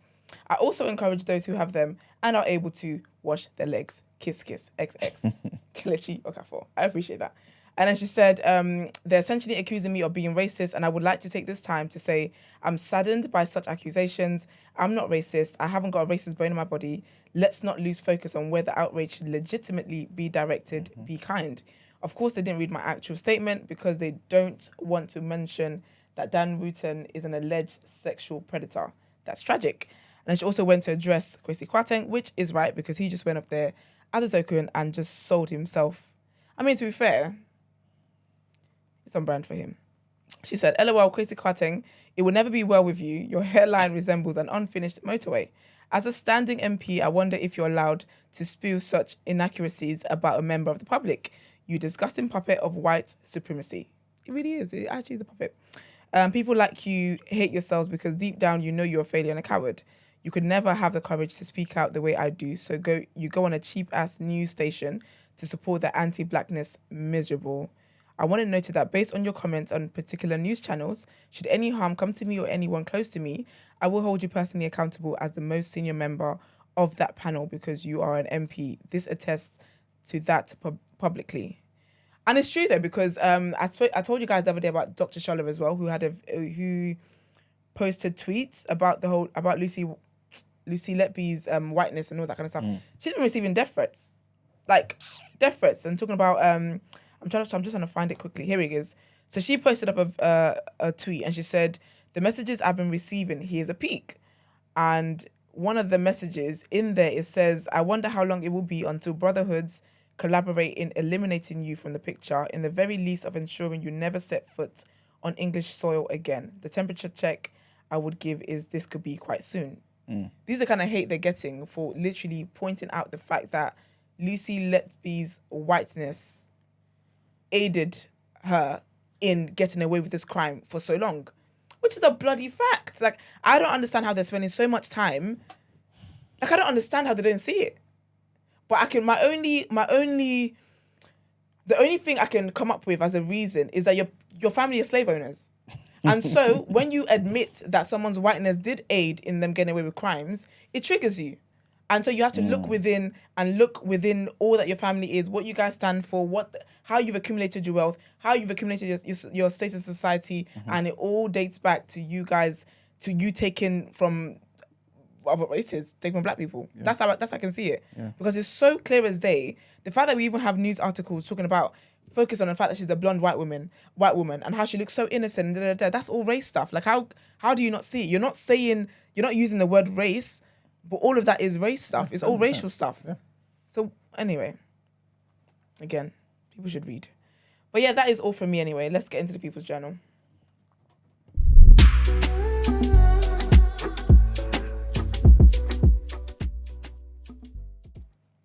All right, people. Welcome to the People's Journal, where I give you the news from an economics point of view. I'm not going to talk for too long. First thing I wanted to mention is that senior hospital doctors are taking part in the second strike of the year, man. Obviously, like everybody else striking or who were striking, it's a dispute over pay. They've got a 2-day walkout and begins at 7 o'clock. And basically, NHS bosses are warning that patients will expect, or at least they should expect, I should say, significant disruption. A lot of because of this particular thing, right? The Nuffield Trust, they've come out, right, and they've pretty much shed light on the different pay levels that NHS doctors are receiving compared to other doctors around the world. And surprisingly, Korea pay, well, to me it was surprising anyway, Korea pay their doctors like £150,000 a year average, right? And this is like, and in England it's 120. I would never have thought that Korea pay their doctors more than England. You know what I'm saying? That's bad. No, I never would have thought that.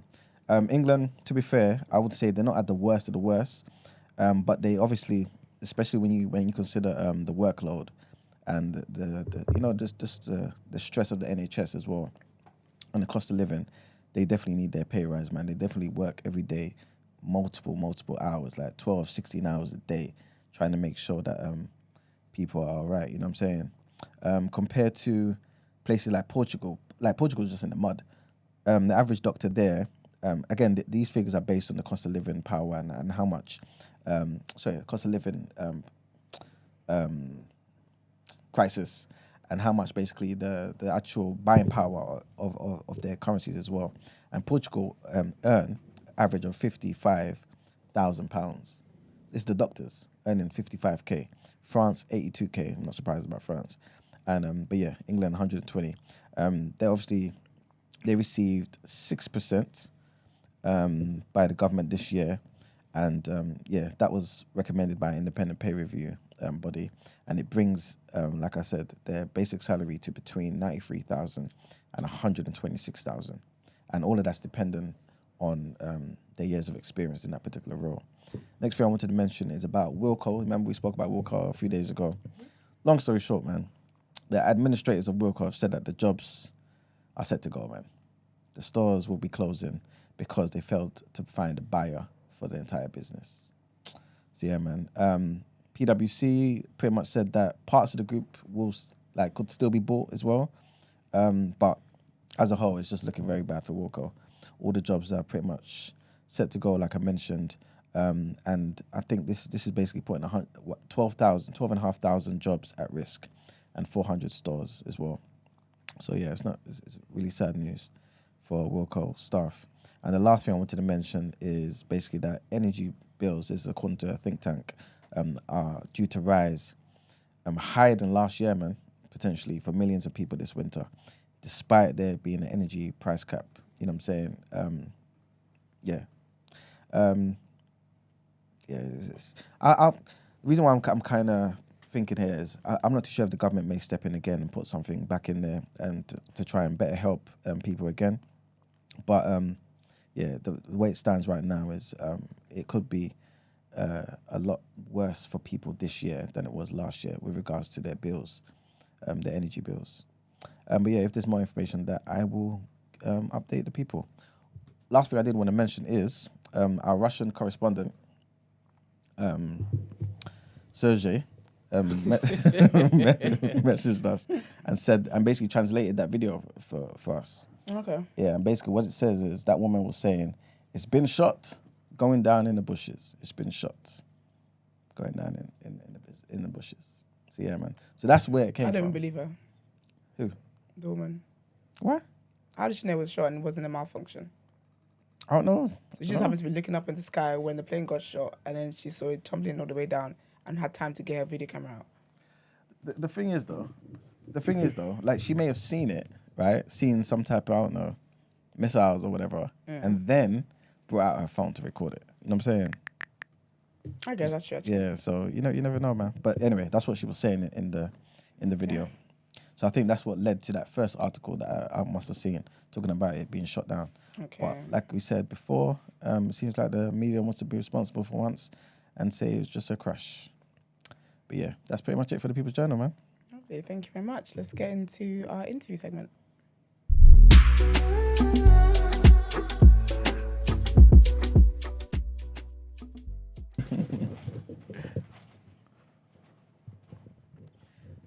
We're coming, guys. But like we said Is to it you, muted? No. Can I like the video while you're at it, please? mm-hmm. You're not getting carried away with having too much fun in there.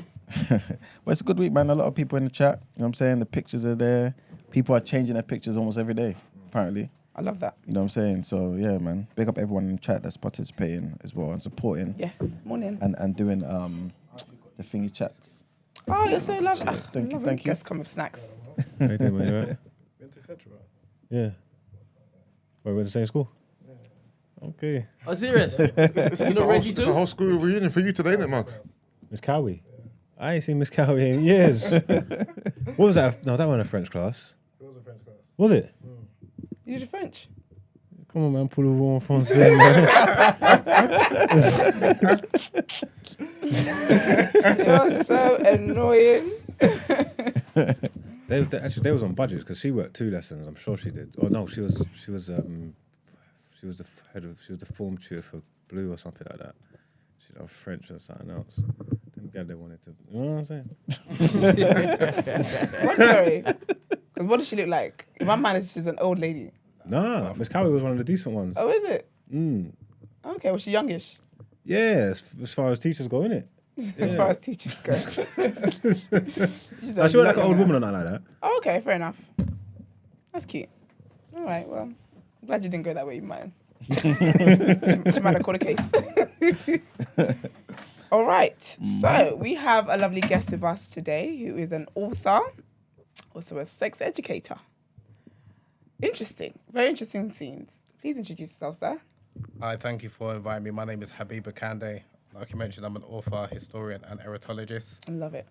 So What's an that's- eritologist? An eritologist is someone who studies sexual desire and the art of lovemaking. Oh, I love the art. It's kind of like a sexologist. A sexologist is someone who Right. studies homosexuality, Yeah. whereas an eritologist looks at desire, eroticism, and lovemaking, but from a cultural and ethics perspective. So you look at Okay. eritology from the perspective of a religious perspective, like the Kama Sutra is a book of Hindu eritology. Yeah. And then you've got eritology looking at it from an Islamic or African perspective, which is kind of what I specialize in, looking at eritology from an African perspective as well as like an Islamic or Muslim perspective. I'm interested in what our African perspective is, like, because everyone hears about Kama Sutra. Yeah, Kama Sutra. Kama Sutra, yeah. Everyone hears about that, but I've never heard African. What's the African equivalent of that? Yeah, good question. So that's kind of like what I kind of wanted to delve into, because we all know about the Kama Sutra, Yeah. which is a book about, it's even when people think about the Kama Sutra, they think about sex positions. Yeah. When only like 25% of the book actually deals with sex positions. It's a book about love, intimacy, what a man is supposed to look for in a woman and vice versa. Oh, And it's actually written by a religious celibate man. It's not actually, the person that wrote it, as much as everyone thinks it's about sex, like I said, wasn't it's a not, rabbit. Yeah, he was active like that, put it that way. He was just talking about in ancient India how they viewed sex and Yeah. intimacy and stuff like that. So obviously, as a Nigerian man, I wanted to find out about our, like you mentioned, what we contributed to human sexuality. 'Cause oftentimes, we just hear about the negative things like Yeah. female genital mutilation, things like Yeah. that. So I wanted to kind of investigate and kind of research about some of our practices. In northern Nigeria, we've got the Kain Mata tradition. I'm not sure if you're familiar with that. No. So the Kain Mata is a form of aphrodisiacs that traditionally northern women, so the women will prepare for women before marriage. Okay. In Rwanda and East Central Africa, like Uganda and Burundi, they've got a tradition called the kunyaza, which is what my book is about, which is about an ancient African technique which facilitates female ejaculation and orgasms in women during heterosexual encounters. So essentially to help women squirt. That's kind of like what the practice is about. And women are taught this from girls are taught this from a relatively young age about their anatomy. Boys are work. taught this as well from a relatively young age in terms of understanding the female anatomy Yeah. and how to ensure that your wife is sexually satisfied in the bedroom. Just the wife? This is so interesting. Okay. Well, obviously it's a tradition. Well, obviously it's a traditional practice. yeah. Obviously it's traditionally taught before marriage. Yeah. It's been co-opted, and this is one of my grievances of why I wanted to write my book, was because it's kind of been co-opted by a number of like Western outlets where it's a heterosexual practice in terms of teaching men how to sexually satisfy women, Whereas in a number of Western outlets, they kind of teach it now as like a lesbian practice Okay. or a female masturbation practice, which is going against like the cultural traditions. Yeah. I mean, if you're going to teach something, at least be fair to Yeah, like, the be cultural fair to heritage. culture, yeah. First of all, this is all very interesting, but I realize I have no manners. How are you today? Not very well. Not very well. I've been obviously a fan of your show. Thank you. It's like I've known Yusuf for over like 20 years. Yeah. You say you taught him everything he knows, yeah? I've been a fan of, man. you know, Did you learn a couple ones and twos? Let the guest speak, please. What do you mean? Let the guests have Get a some moment. context to this relationship. There's no context behind the relationship and just what he does now. yeah. So I've known you obviously like So I said, you got this pool, this well of knowledge, and you're not Monsieur. tapping into it. No, I've got his first book actually. Yeah. So like I said, I've known Yusuf for over 20 years, a family friend, and our sisters are close as well. So Yeah. we That's go way lovely. back. Yeah. Marg's obviously been a fan of your work from No Behavior. And like I said, I've recognized your face because we went to the same school. But obviously you probably don't remember me, but I you kind know of what? recognized you because you was in some classes, and when I saw you obviously blowing up, it's like, yeah, I was appreciating your work. And obviously I've been a fan of both Emmanuel Esther and what you're doing Oh, with Brent. thank So you. yeah. Appreciate you. Really Yeah, man, appreciate thank you. you. I don't I don't know how you've been friends with Yusuf for 20 I years. want to know. I want to know what Mark's like at school. Were you in any classes with him? No, so I'm, I think, a year or 2 years older than Marg. Oh, I recognize, because there was a couple of people in my class that used to kind of chat to. And My presence was felt Yeah, in school. yeah, man. yeah, Nah, let him finish his That's sentence. what I got. Let him tell us how your presence was felt. Let me write history in my presence. Sorry, as you're working. No, I just remember because he could talk. So I remember when he was chucking it with someone, and they were like the person. I'm not gonna say the person's name. You probably remember. It's a rapper now from Holly Street. Okay, yeah. You know, yeah. you know what I'm talking about. Okay. Yeah. So they were like friends. They were kind of. So I always recognized him, and that's why obviously at the We used to time. always go back and forth. Yeah, chat they shit to used each to go other, back yeah. and forth. They used to go back and forth. So I was thinking, who's this young guy like? Because I joined that school in year 9, Okay. so I think you might have been year 7. Yeah, or So something, you're yeah, in 7 making a ruckus. something like that. Yeah. Crazy, Are you man. surprised? I'm consistent, I told you. Just so. ruffian. Yeah, because these 7s are meant to be like the humble, quiet kids. You just Yeah, go that's in how I was there. surprised. That's how I was Moving like a year 11. That's how I was surprised. And then obviously I saw your rap career is blowing up, and then I think you made a track mentioning a friend of mine that passed away as well, Brissett. Okay, yeah, Brissett. And I was yeah. like, okay, yeah, that's cold. So Oh, that's lovely. yes, and again, like I said, then we're following his work from No Behavior and that. Yeah. More people that have been to school with you, I would like some. Okay, what was your question? You can go. No, go on. I'm messing around with you. I'm just... I'm saying, Yeah. how you not been friends for 20 years Mm. and you ain't learned no techniques? But are you assuming that I need help? A man who thinks he knows it all Period. knows nothing. You Mm. know what I'm trying to say? That was a loud. Trust me, Ig Beaver. Get it off your chest. You know what? Get it off your chest. Volume down a little bit. No, I'm just playing. But no, that's it. So how did you get into it? So are you practicing Muslim? I try to be. Okay. So See, humble, humility. no, Like it's that. not with humility. Is I know the standard of where I should be, Yeah, but where I am at is something totally different. But yeah. yeah, I try to be. Because I'm interested in when you said about how there's cultures that, you know, I guess promote like women, like anatomy and like men knowing how to please women and all. I'm very interested by that because growing up in African culture, I feel like it's just they shy away from talking about sex and stuff. So I'm so interested in that. There's actually culturally there's so much there, but somehow our culture today shuns like conversations about sex and all that kind of stuff. Yeah, that's also kind of something that I wanted to kind of address, and also, obviously, we're not a monolith. There's so many cultures in Africa, and Definitely. I think sometimes we do it ourselves a disservice in the sense that whilst there's some African cultures like sex is a taboo, there Yeah. are some cultures where you can kind of talk about sex. So Yeah. I grew up in a household, and some of my uncles that we could talk about what we was doing, like in the Okay. bedroom and stuff like that, and Yeah. they were telling you like, be careful, don't do this, don't do Tips that. and tricks. Concentrate on the clitoris. Yeah, exactly. Yeah. So I wouldn't say so. And the reason why I'm saying that is because when I've gone to other cultures, Yeah. predominantly like maybe like South Asian cultures, where I do a number of work from like a religious perspective, Mm-hmm. it's even more of a taboo. like Okay. where. So compared to like what we consider from maybe from African perspective, Caribbean perspective, it's really shocking kind of things in terms of like they can't even talk about relationships within marriage. That's people that's married for a number of years. A woman hasn't experienced climax. That's very Yeah. common kind of thing Yeah. because she can't even initiate sex. Yeah. So again, when we're talking about African cultures, there are good bits in the sense where women aren't really shamed as much in terms of Yeah. if they're not a virgin as such. Whereas there's some cultures where a woman can literally face, like death or something like that. Or like it's really bad kind of thing. But in a positive sense, there's pressure on Africans or black people in particular to perform, especially if you're going to indulge outside your race kind of thing. Yeah. But that comes with certain expectations. And because there's expectations that you need to be kind of like a mandingo in the bedroom, not only like in terms of the way you look, but in terms of to perform, you've got this idea that, okay, I need to learn how to satisfy a woman. But the problem is a lot of men maybe go to sources that are probably not conducive to them. So they'll learn about sex via pornography and things like that. And then more focus about how long they last in the bedroom, how long they can last obviously without climaxing, and more about boasting with their friends in terms of had X amount of sexual partners, which that's all well and good. But in terms of providing the woman sexual satisfaction, that's a total different conversation altogether. And many of us maybe don't really have that education until maybe we get later on in life, maybe like in our mid to late 30s, or you get like in a long-term relationship or married, and then you're having real issues with your partner because if you're just having like casual sex, generally speaking, maybe you're not concerned with your partner's pleasure.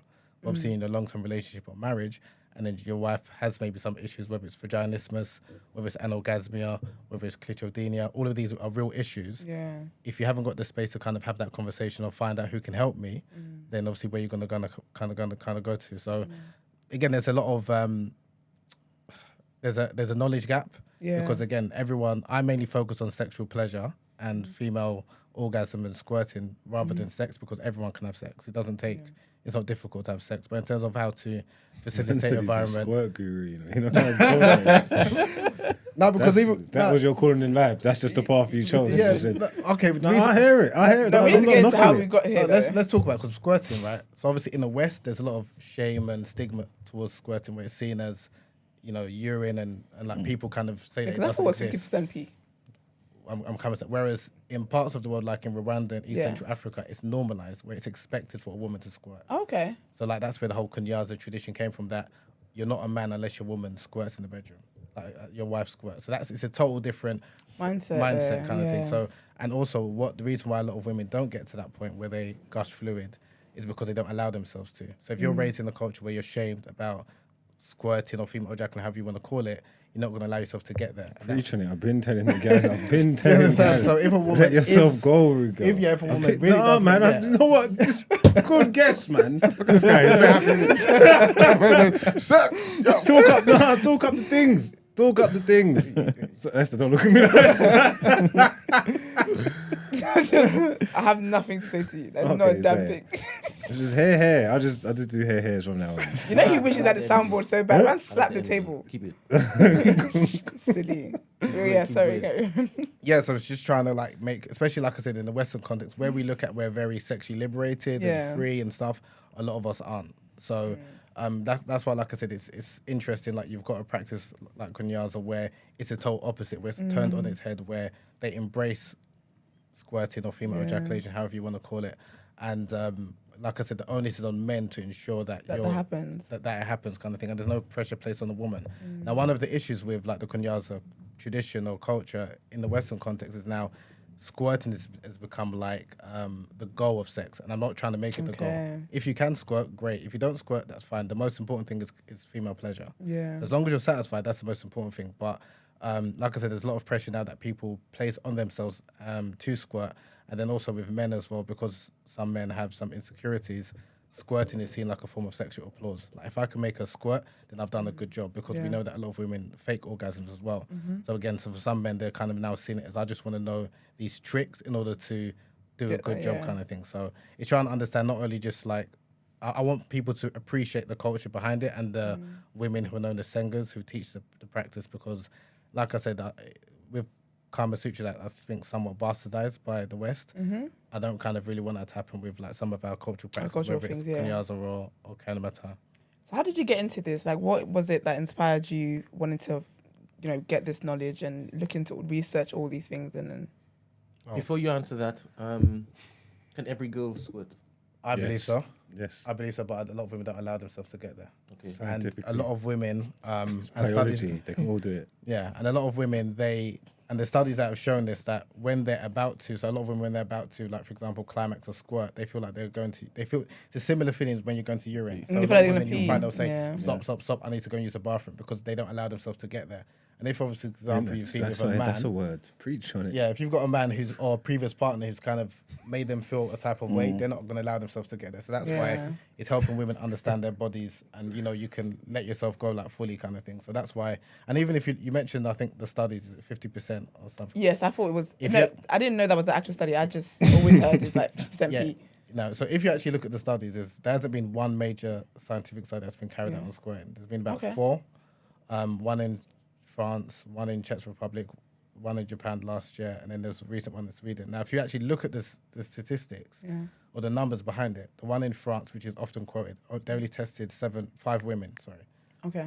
so you've got a That's- really small sample that's a size. very small sample. In Japan, it was like 5 or 7 women again, and the other one was like less than 10. So all of these so-called scientific studies, how can you get a sample of literally like 5 or 10 women and then extrapolate that and say this represents women all over the world, kind of thing? That's true. And then obviously porn doesn't necessarily help, because a lot of the scenes from porn, they're not real, because they'll use douching to put into their, I don't know if I can say the word, but the V. Oh, you can say it. Wait, what do you do? Vagina. Don't hold anything back. Okay. Mangs is Yes, they'll use douching to put into their vagina, and that's what women. So even porn stars themselves, They be some of them faking. are not too sure whether they can squirt or not, because a lot of them, they're trained actors or actresses. Okay. So basically, you probably just went on a roll where you just made like 10 gals squirt, and then you was like, nah, this is my calling. That is that what? a valid question. Is that what happened? That's the question. Is It's a that valid question. Like- it's a valid That's question? a valid question. Well, no comment on but what I would say, and coming to your question about why am I writing this, I mean, I like most men. Obviously, I love women. I enjoy having sex. And from a young age, like I said, it was normalized. You're exposed to help pleasure women. That's just normal kind of thing. One of my grievances is like reading like some of these books, whether it's Kama Sutra, the Ovid from ancient China, all of these traditions. It's from a Christian, no offense to obviously Christians, it's from a Christian or Eurocentric perspective. Pop off. Now, as a African, Jesus is watching you. You're black, talking too much over there. and It's about Muslim. pop off. Sorry. No, again, no. Like, as obviously A as a Muslim and A obviously as a West African, I wanted to understand the contributions of Black people, of African people, as well as obviously of Muslims as well. So from a Muslim perspective, like I deal with speaking about this issue from like a religious perspective, and then also from like a cultural perspective, for people to kind of understand the African perspective on this matter. Question, yeah. So remind me again, what was your first book about? Yeah. So the first book was about race and Black history. That was it. Again, not many Yeah. people that were interested in that. Generally, I mean, like, and that's the thing. So go on. No, go, finish. Yeah, so like, obviously I've written 7 books. The first book, Yeah. my interest is obviously in race, Black history, the contribution of especially of Black Muslims in not only in the Islamic tradition but also in Brazil. So I've written a book about Black people, Muslims in Brazil. But a lot of people aren't really interested, even Black people, in that subject, to be honest. Yeah. So the first book I wrote came out in 2012. Good turnout for the like actual book launch event. Then I went to different parts of the country, kind of promoting it and stuff like that. But most of the audience were non-Black, were like Okay. Asians. So, and after a while, it's like I didn't really want to talk about the anti-Black racism that I noticed in a number of like Muslim countries and some Islamic texts, not the Quran, but some like Muslim scholars who've written about Black people in a negative light. Because I wanted to say that this is not kind of like from the religion, but to speak to non-Black people about it. Because then after a while, it just felt like, yeah, again, I just didn't really want to talk to people. It was initially aimed at Black people, but a lot of Black people to be Weren't honest, interested, probably yeah. weren't interested. Then I wrote a book about womanizing that was targeted at young men, just to kind of be careful, like in the terms of if you're going to do it, obviously we're going to go through that phase. Some of us, it's going to last longer than others. But Is this just, in terms of sex? yeah, we're like womanizing, like sleeping Okay. around. Again, I'm not necessarily condoning it. We do what we're doing, but it's just kind of being more careful and trying to develop sexual discipline Okay. kind of thing. So it's not, but then a couple of universities, then I was deplatformed from a couple of universities. They said I can't really. Why? Because speaking about interpersonal relationships, sex in particular, to even though they're adults, so uni is 18 to 21. Yeah. It was kind of seen as like what Like did they promoting say? it. Not even promoting it. They just they took some portions of my book and they said that I'm encouraging just guys to just go out and beat girls and like, sleep around, so Yes, to speak. right, yeah. Like, where I was just saying, I mean, if you're doing it, you have to just be careful. You have to have X, Y, and Z. These type of things you kind of need to kind of like don't approach your girl from behind. You know, like little things that That's I so don't know. cheeky. Considering there's like a condom bowl in the student union. But from a free white condoms. but from a white perspective, because I was speaking about it true. from an African and Arab perspective, and I was just saying that like manliness from a traditional African or Arab perspective is that you're there to satisfy a woman. Yeah. It's not just there to just go and sleep. Be dominating and to whatever, dominate and yeah. stuff like that. So, so then I realized actually if I'm going to be speaking, and then I wrote a book about sex and erotology, but from a Muslim or Islamic perspective, I can't be speaking about race and sex because I have so many different audiences, and I wanted to make it very clear. So like for the first 3 or 4 years, I was just really speaking about race. To the point where then people thinking that do I want to be like a Malcolm X? I was like, no, that's not the case. I just wanted to uplift black people. But then it was like, okay, if I'm now going to speak about sex, I don't want people to then be like following me, and then I'm speaking about sex and then history, and then I might get some younger people maybe not comfortable with the topics. And now I just really mainly talk about sex, erotology, and I sometimes talk about Brazil as well because I'm still working on a documentary about Brazil that I need to finish. Yeah. What I was going to say was, has there been any pushback or... I remember your book launch at the mosque, Yeah. right? And how proud your mum was, right? And as you've veered more into sex, does she feel the same about the direction you're going in now? And also, have you had any talks with any imams behind the scenes who are kind of questioning your content and why you've gone down this path? Good question. It's actually the opposite. So Okay. my dad is actually really proud of the sex books. Yeah. He takes it to the mosque. He wants me to do more talks in That was the it. mosque, but I don't want to be like a religious speaker or anything. Like that. Yeah. So I like put the information out there. If you want to read it, or if you want to, take the information, take it. But I don't really want to kind of be going to mosque a lot and giving talks. And like the deputy imam was kind of speaking about my book and was talking. But I'm intentionally not don't want to give too much talks because what will happen is then you're pigeonholed and you're kind of just seen as like this religious speaker. Yeah. And then also people, which I didn't want people to do, is look at my life and say this is a representative of the religion. So there's some things I do which is not from religion. So don't look at me. You can take some of the information, but again, I didn't. I'm not really like wanna a How does sex tie into religion? Are you talking about sex out of marriage and stuff? Or is it- No. So good question. So from an Islamic perspective, and this is what a lot of Muslims aren't aware of, that Islam is a very sex positive religion. Again, no disrespect to Christianity. We've got a very different concept of sexuality and intimacy compared to maybe the Jewish and Christian tradition is in, and again, this is obviously within the context of marriage. Men have a religious duty to sexually satisfy their wife. And in our tradition, women are believed to have 99 times more parts of or capacity of sexual pleasure more than men. So we believe that women have a greater capacity for sexual pleasure, but the onus is on men to understand that they help the woman kind of get to that level. We believe that obviously like, there'll be sexual relations like in heaven. Obviously in Christianity, I don't think you have the same like belief system. Obviously we believe in polygyny and stuff like that. So a man can have multiple wives. But obviously you have to be just and fair with I know I saw your eyes roll, but the No, man has I to just be- looked to the side and he was looking at me. but the man has to be fair and obviously just, and obviously you can't be like lying and things like that. So we have a very let me take that. So Islam has a very different attitude towards sex. A lot of Muslims now they have they look at sex as a very taboo topic, and a lot of it is because of colonization. When we was colonized, I'm speaking the Arab world, the Muslims and Africa in particular, we adopted, you could say, a Victorian Christian understanding of sex, where sex is taboo. You don't talk about it, like very rarely. Whereas again, traditionally, a number of Muslims, like dating back to the 9th century, they wrote sex manuals, like similar to the Kama Sutra. So that's what, when I'm speaking to the Muslim community, I kind of tell them about that. Like the same way you've got the Kama Sutra, you've also got similar traditions of It's like like history Kama kind of thing. Sutra, but in Arabic. Because I Yeah. studied, I went into Egypt for a few years and I could read and speak Arabic. I was translating some of that and saying, okay, no, I'm trying to give you access to this, but in the English language. What did you study at uni? Sorry. So I studied, so I went to Kingston. I studied film studies and business studies. Don't ask me why. At the time, I thought I was going to be Spike Lee. Then after, within like a couple of weeks, I went to Egypt for 3.5 years and I studied Arabic and Islamic law and Islamic history. So it was there for 3.5 years and I came back. That's so cool. So I don't believe that all women can squirt. You don't believe so? No. And I fully believe that the ones who decide that they don't want to pee on you, Yeah. it shouldn't be deemed as they're holding back pleasure. How many No, girls I have you said- made squirt before? I have not experienced this particular matter. I'm actually teeing up for somebody. Oh. Hopefully they call in. No experience. What I would say is someone cannot believe it and that's fine. And I didn't say, and like I said, I don't believe in like the squirting imperative. Like you have to squirt.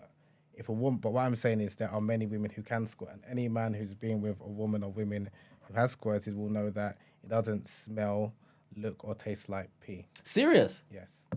So if you know, you know. If you don't know, then you I don't don't. know. I actually don't know. You're Yeah. right. Marx and Yusuf, and obviously Emmanuel. Right? When you've made your women squirt, did it smell like pee? No. Cool. All the time? Never. Never. I've seen some bitches be faking. As in fake squirting? Which, it's pee. What do you mean, fake squirting? They just be faking. I think society, porn and stuff, and their expectations and feeling that they need to be able to do it has put a lot of pressure on some of these females. And some of them be faking. No, but what do you mean by faking? Pissing and shit. Oh, pissing. But you know, the whole, obviously you kind of mentioned how there hasn't been certain studies done yet, right? But like Esther said, yeah, you sometimes get varying views that, okay, yeah, there's this percentage of Pete, right? So, yeah, Right? sorry.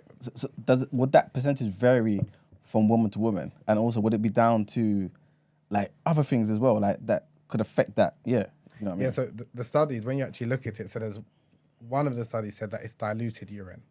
Okay. So they said that it's predominantly urine, but there's some traces of fluid which is not urine. Okay. Others have said that, and the reason why they've said that is because, and then others have said that there's a difference between squirting fluid and female ejaculation fluid. So where they say that female ejaculation is when a woman expels a small amount of fluid from the urethra, or they say from the female prostate, which is so you've got the urethra, the pee hole, it's the glands, Okay. and they say it's more thick in substance, and they say that's true ejaculate, or that's true ejaculation. Where they say that squirting is a large gush of fluid, which is like water-like, which is like urine. And then some say it's either like urine or they say it is urine. Okay. But even the studies that said, like you mentioned about the 50%, where it says diluted urine, it's got some traces of PSA, which is the same substance which is in female ejaculate.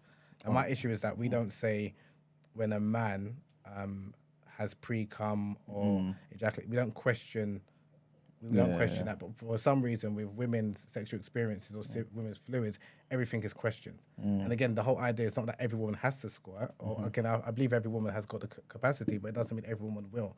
The same way I believe that every woman is multi-orgasmic, it doesn't mean every woman will have a multiple orgasm or even have a orgasm. Now, if you're a woman that you've never had an orgasm before for various reasons, whether you've got, suffer from anorgasmia or what have you, then you might believe that it's normal for a woman not to orgasm because maybe you haven't or many of your friends haven't. And then all of a sudden, when you do reach the promised land, then it's just like, oh, wow, yeah, I can orgasm. Then now you start teaching women that you can. My issue is that, okay, if you haven't had that experience, that's fine. But then to now demonize or say that a woman, oh, no, this isn't real, you're faking it because you haven't really got there kind of thing. And even like I said, so I don't know if you're familiar with, what's that TV show from America? Sex in the City. Oh yeah. I can't remember the lady's name, the blonde. Amanda or something. Samantha. Samantha. yeah. That's it. Yeah, so I can't remember the name of the actress, but so in the sitcom, she was seen as a sex bot having sex with bare man and this and the other.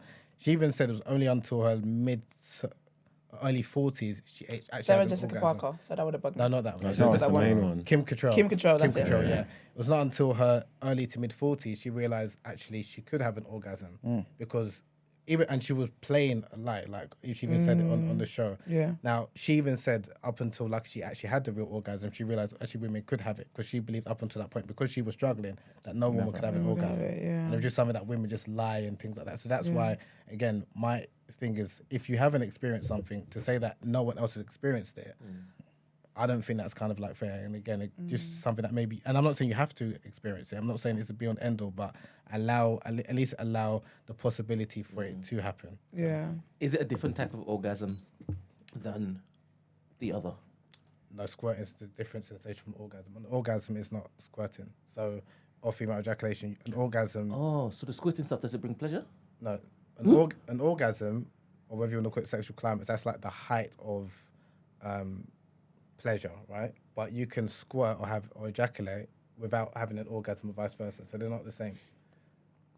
So people use like think squirt is a type of orgasm. It's a different sensation to orgasm. So you can orgasm without squirting, and likewise you can squirt without having an orgasm. And what does the squirting feel like? Again, it varies from woman to woman.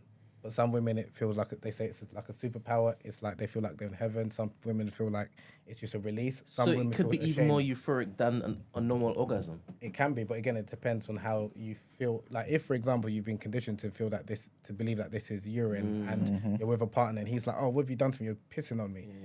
All of a sudden, that feeling of euphoria is going to feel like a sense, like she feels ashamed of herself. So it depends on the person. So like, the same way if you would ask a guy, "How does it feel when you bust a nut?" It's going to vary from guy to guy. And it depends, obviously, in his vocabulary in terms of what he uses. So I wouldn't say that everyone has a different experience in terms of like squirting or ejaculating. Can I ask a potentially very silly question? Yeah. No, the questions are silly. You don't know yet. So let me land my point first. What I was gonna say is, let's just say the woman's like gone to pee already, right? Is it kind of impossible for her then? You know what I'm saying? No, great question. And that's what actually one of the Drinking studies water. that they tested, Yeah. that to be dehydrated. No. Sorry, go on. I'm about to say, like, we let the And man. then the second expert, yeah? I've done extensive research in this field. Okay, I'll be honest with you. So I mean, I ain't written no books. I ain't got no memoirs on that. But I know my shit. I know my stuff. Anyway, sorry, professional. Go on, back to you. That pen is pissing me off. Man's like, I've been wanting to slap you on your hand for time. Looking like a damn professor doing that. Keep it out your hand. Man, come on. So annoying, man. Sometimes he's talking and I keep looking at him. He's working. No, jumping, by me. Jumping. Well, sorry, so as you were, so dehydrated, if they're dehydrated, can they still squirt? Yes, and that was actually the study that was done in France. That's how they tested it. So they told women to urinate, to empty their bladder, and they were checking to see if they could squirt after they did. And then they were testing that fluid, like was it still urine or did it have other traces of like that PSA sample? But it is possible, for women to, and it is advised actually for women to urinate before. Oh, They do advise. They Yeah, advise it's it. good, yeah. Yeah, okay, that's fair. And in that study, did they? How did they test it? Like, did they get all these women to use maybe the same toys, or is it like women who are used to that sensation already? Go home with your partner. Tell me what's about. Yeah, good question. So with the French study, what they did, they asked, again, it's either 5 or 7 women, but who are known to be squirters or have squirted in the past. Some used, some had a partner and how they got there, like via manual stimulation, like with the guy stimulating the woman's G-spot area. Some women used a sex toy, and then once they ejaculated, they just put that liquid obviously into like a glass or something, and that's what they tested. So in the West, is obsessed with testing the fluid, not the experience. So it's not whether it exists or not. They just want to know, is it pee or is it not pee? But like I said, in other cultures, they're not concerned with that. It's not really a case of, it's a legitimate female sexual experience. We're not interested. I mean, even if it is diluted water, even if there's 40% of urine, they're not really making a fuss about that. It's like, this is a legitimate female sexual experience. Let's celebrate it, let's venerate it, and let's try and help women to get there. And again, if a woman doesn't, again, I don't want to emphasize, I'm not saying every woman has to squirt, or if you don't squirt, you're less of a woman or you don't have a real sexual experience. It's just allowing yourself to get there, because many women do not allow themselves to get there, even not only about squirting, but even having an orgasm. That's why a lot of women in their 30s, in particular in their 40s, that's when they find themselves. So a lot of women who are sexually active, if you were to ask them honestly, they haven't had an orgasm.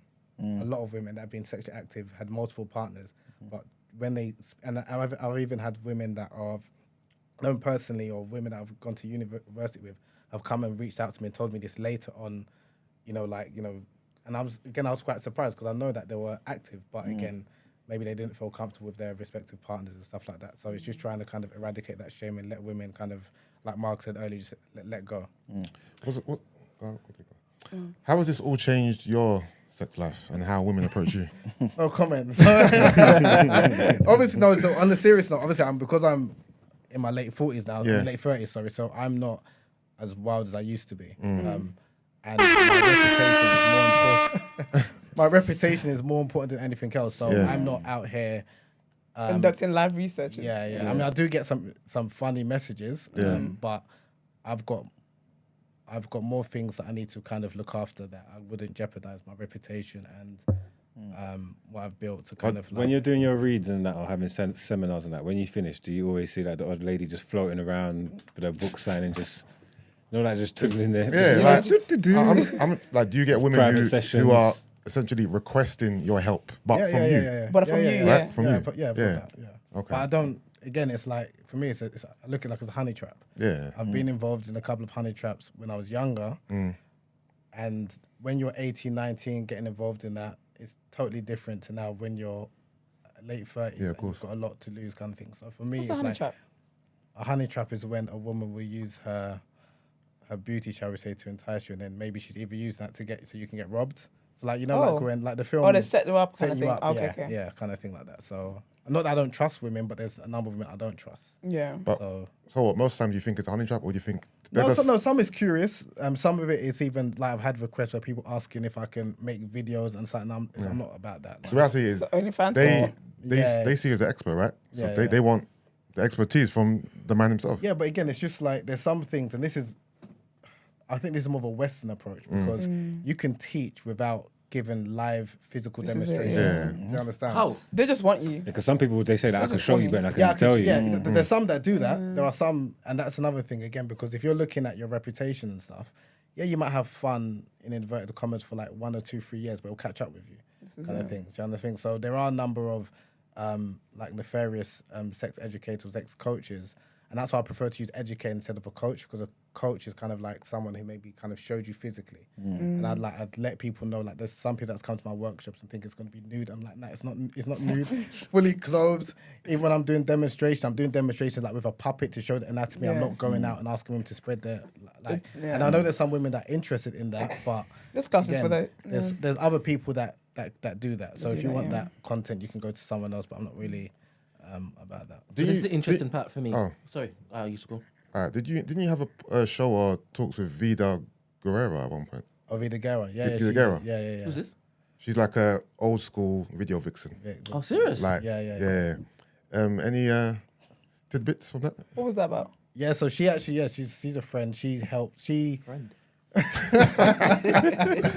No. Shout out to Vida. She from, I think when the Kunyasa book came out, she was promoting it. Then Yeah. I went on her radio show a couple of times when I was in LA, and obviously she's got a strong fan base, especially of guys and stuff like that. So when she was promoting the book and went on then a lot of sales was coming up, and then we did like a workshop. Yeah. I was planning to do a workshop, but then COVID hit. Then Yeah, we I did remember another- this thing. She was bait. Yeah. Yeah. she's- Yeah, so videos. we're gonna do another one hopefully, and she's given me some advice in terms of how to target certain demographics. But yeah, so she's been a strong supporter, and yeah, I'm probably gonna do hopefully because I wanted to do was gonna do webinar online, but I said it's probably better in person. Yeah. So yeah, I'm probably gonna do something with her. But it would be. I bet it would. I'm interested though, because earlier you mentioned about how with the cultures that you've studied, the intention behind it is for men to learn how to pleasure women, but then obviously it's being used for masturbation and in lesbians. I still see that I feel like the outcome is still the outcome of that, in terms of that women are still learning how it is to know their bodies and stuff. Because like you mentioned a few times about the shame that's attached with sex and with sex in general, I would see that as a good thing. Do you get what I'm trying to say? Yeah, I do. Because they're learning. Isn't Yeah. it? So, the practice, how it's taught traditionally, like I said, is women will teach younger women, and older men will teach younger men in terms of this how you should sexually satisfy your wife and Yeah. you're married, and women obviously they're taught they're entitled to pleasure. That's how traditionally how it's taught. Yeah. Now, like I said, when it was picked up in the West, because obviously they're looking at this as like a female pleasure positive practice, they're just focusing on, oh, actually, is this something that lesbians can do, or is this something that a woman can do by herself? Now, in theory, So without needing a man, kind of thing. yeah, without needing a man. Okay. And I've looked at it like, no, if you're going to talk about kunyaza, then at least talk about the culture and the heritage behind it. If you want, I'm not saying that a woman can't squirt if she's by herself and stuff, or with another woman, but to label it kunyaza, it's now something else kind of thing. Okay, yeah. So That's- kind of like give If you're talking credit about- to what you're able the to same way talk I about, can't, yeah. as a Nigerian, say it's a Nigerian practice, even though it's practiced now in parts of Nigeria and parts of South America, this that, and the other. Give credit where it's due, kind of true, thing. kind of Yeah, thing. okay, that makes a lot of sense. Yeah, so, and again, I look at it like it can help close the orgasm gap or pleasure Yeah. gap, right? Because a lot of women, like only like 65% of women regularly climax during heterosexual sex compared to like 95% of men. So for me, I'm looking like this is actually a practice that can help. It also helps men last longer in the bedroom. Yeah. But it's a non-penetrative practice. It's a practice where you're using your penis to stimulate the clitoris and labia minora in a tapping technique but without thrusting. Yeah. So it's something that, as a man, it's teaching you ejaculatory control. And again, the woman, you're focused on pleasure. So that's why it's like the best of both worlds. Yeah. That's how I look at it. But in the West, it's kind of seen as, oh, actually, let's use this. And like I did an article for, I had an interview with an outlet, and they've now called kunyaza a tradition for a transgender. Like a woman or a man, they've got a man who's got a clitoris, and they've done and they've renamed it, and they've called it like a superpower. Yeah. So there's It's that. like cultural appropriation. Yeah, and like I Yeah. said, with the lesbian thing, I've done a couple of interviews with certain outlets, and then they've all of a sudden, I mean, you don't have to show my name, I'm not interested, but at least pay Yeah. homage to where it comes from. Yeah. Where it You comes show- from, yeah. And then it's now showing like, oh, 2 women or 2 white women. So you see that in some outlets. Like if you type in, I wouldn't advise probably doing it on your work phone or laptop, but now you might see like it's kind of propagated as like a lesbian practice because it's about female pleasure. Yeah, so they're basically they're trying to redefine a culture that isn't. It's cultural appropriation. Yeah.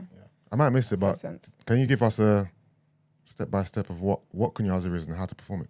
Yeah, what's in the book, No, man? you know Right. you missed that. that's- You haven't said it yet. No, I was. Because you said you do demonstrations. Yeah, and no, stuff. Yeah. I brought props. Oh shit! The flashlight thing. Yeah, so I We got the pocket pussy with him. That's can't take you nowhere. You should have started, yeah? okay, very quickly. pass that So one, you've sorry. got, All right, live demonstration. What is kunyaza? So I need obviously, I'm not going to do sure. the demonstration in terms of the sex positions because there's different sex positions, but essentially, Alright, you can see Brent. yourself on the screen, yeah. So Okay, you can good. Position it so that. so essentially, you've obviously got the female anatomy here. Obviously, you've got the labia minora, which is obviously the inner lips, the inner vulvar lips, which is labia majora, which is obviously the outer lips, and then you've got the prepuce or the clitoral gland, which is obviously excess skin that covers the clitoris. Obviously, some women don't have a clitoral gland because maybe they've been circumcised or what have you. And then obviously you've got the clitoral gland, which is known obviously as a clitoris. Now the whole idea is obviously when a woman's good and ready, obviously you've done the necessary psychological preparing so she's ready for kunyaza. But essentially it's you're doing the tapping technique like this. Tap tap tap. The stick is Tap, the tap, penis, tap. right? Yeah, the stick is the penis. Alright, cool. And the thing that you're holding is the balls. No, this is actually a massage balm. Ah, okay. And this is obviously another thing that men should get if you want to, before you've sticking it in. So this is, That's a stick of it. yeah, so this is, so you perform kunyaza like this. Tap, You tap, can do it. yes. Tap, tap, tap. You can, and the whole idea is obviously you're enticing the woman. And again, it's just understanding, and especially obviously for men, it's enticing because obviously you're using the penis heads. So obviously you're going to be titillated by it. But the same, so you're going to get some pleasure by it, but also at the same time, the woman is as well. Now, again, the reason why it's good and it's better than intercourse for many women is because most women don't climax by intercourse, like I mentioned earlier. And because you're doing it like this and you're pressing hard, you can even write your name if you wanted to. Just Serious. yeah. But the whole idea is you're internally stimulating the clitoris. So I just want to kind of show the clitoris as well, so people are kind of aware. Because again, some people don't know the anatomy, unfortunately. People in the chat, remember I was telling you lot to bring notepads, yeah? So Right.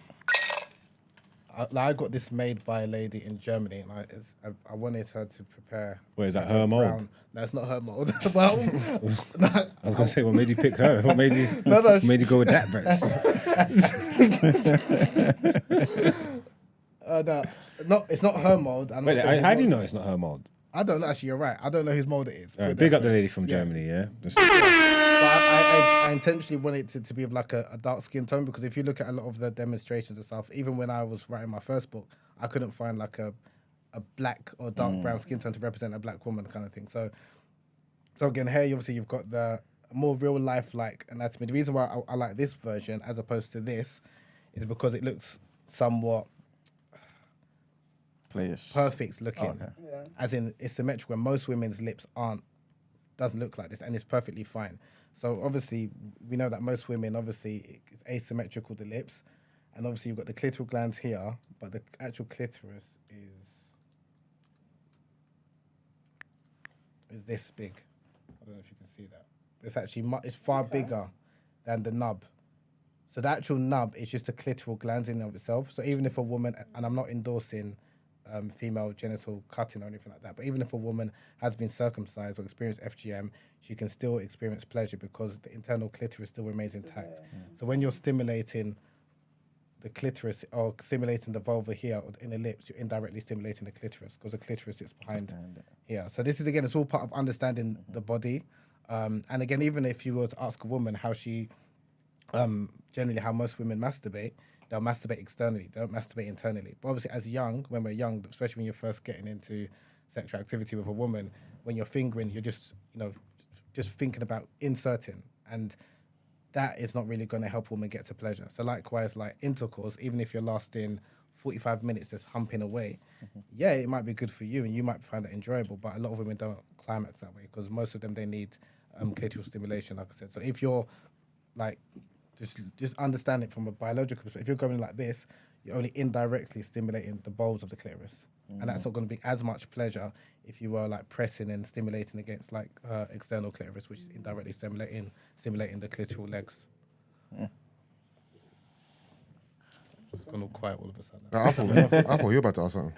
Yeah, I want to dive in a bit. Can you imagine? While we do that, Christy, Super Chat, $9.99. Big up Habeeb, man. Like the video, please. Which as well was super chat. Where? That is it. Where? He just gave money. He didn't leave a message. Oh, I didn't see it, sorry. He's enjoying the conversation. Rich is taking notes.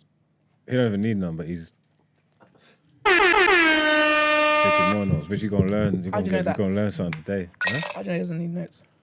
Because I've seen him in action. I told you so already. Oh yeah, you have. Yeah, he did. You I did. don't want to be reminded. I've got a message here that someone's. Can I mention who? But Yeah. yeah, okay. That Danielle's sent in. I'm just going to read all of it so that you have then the entire context and whatnot.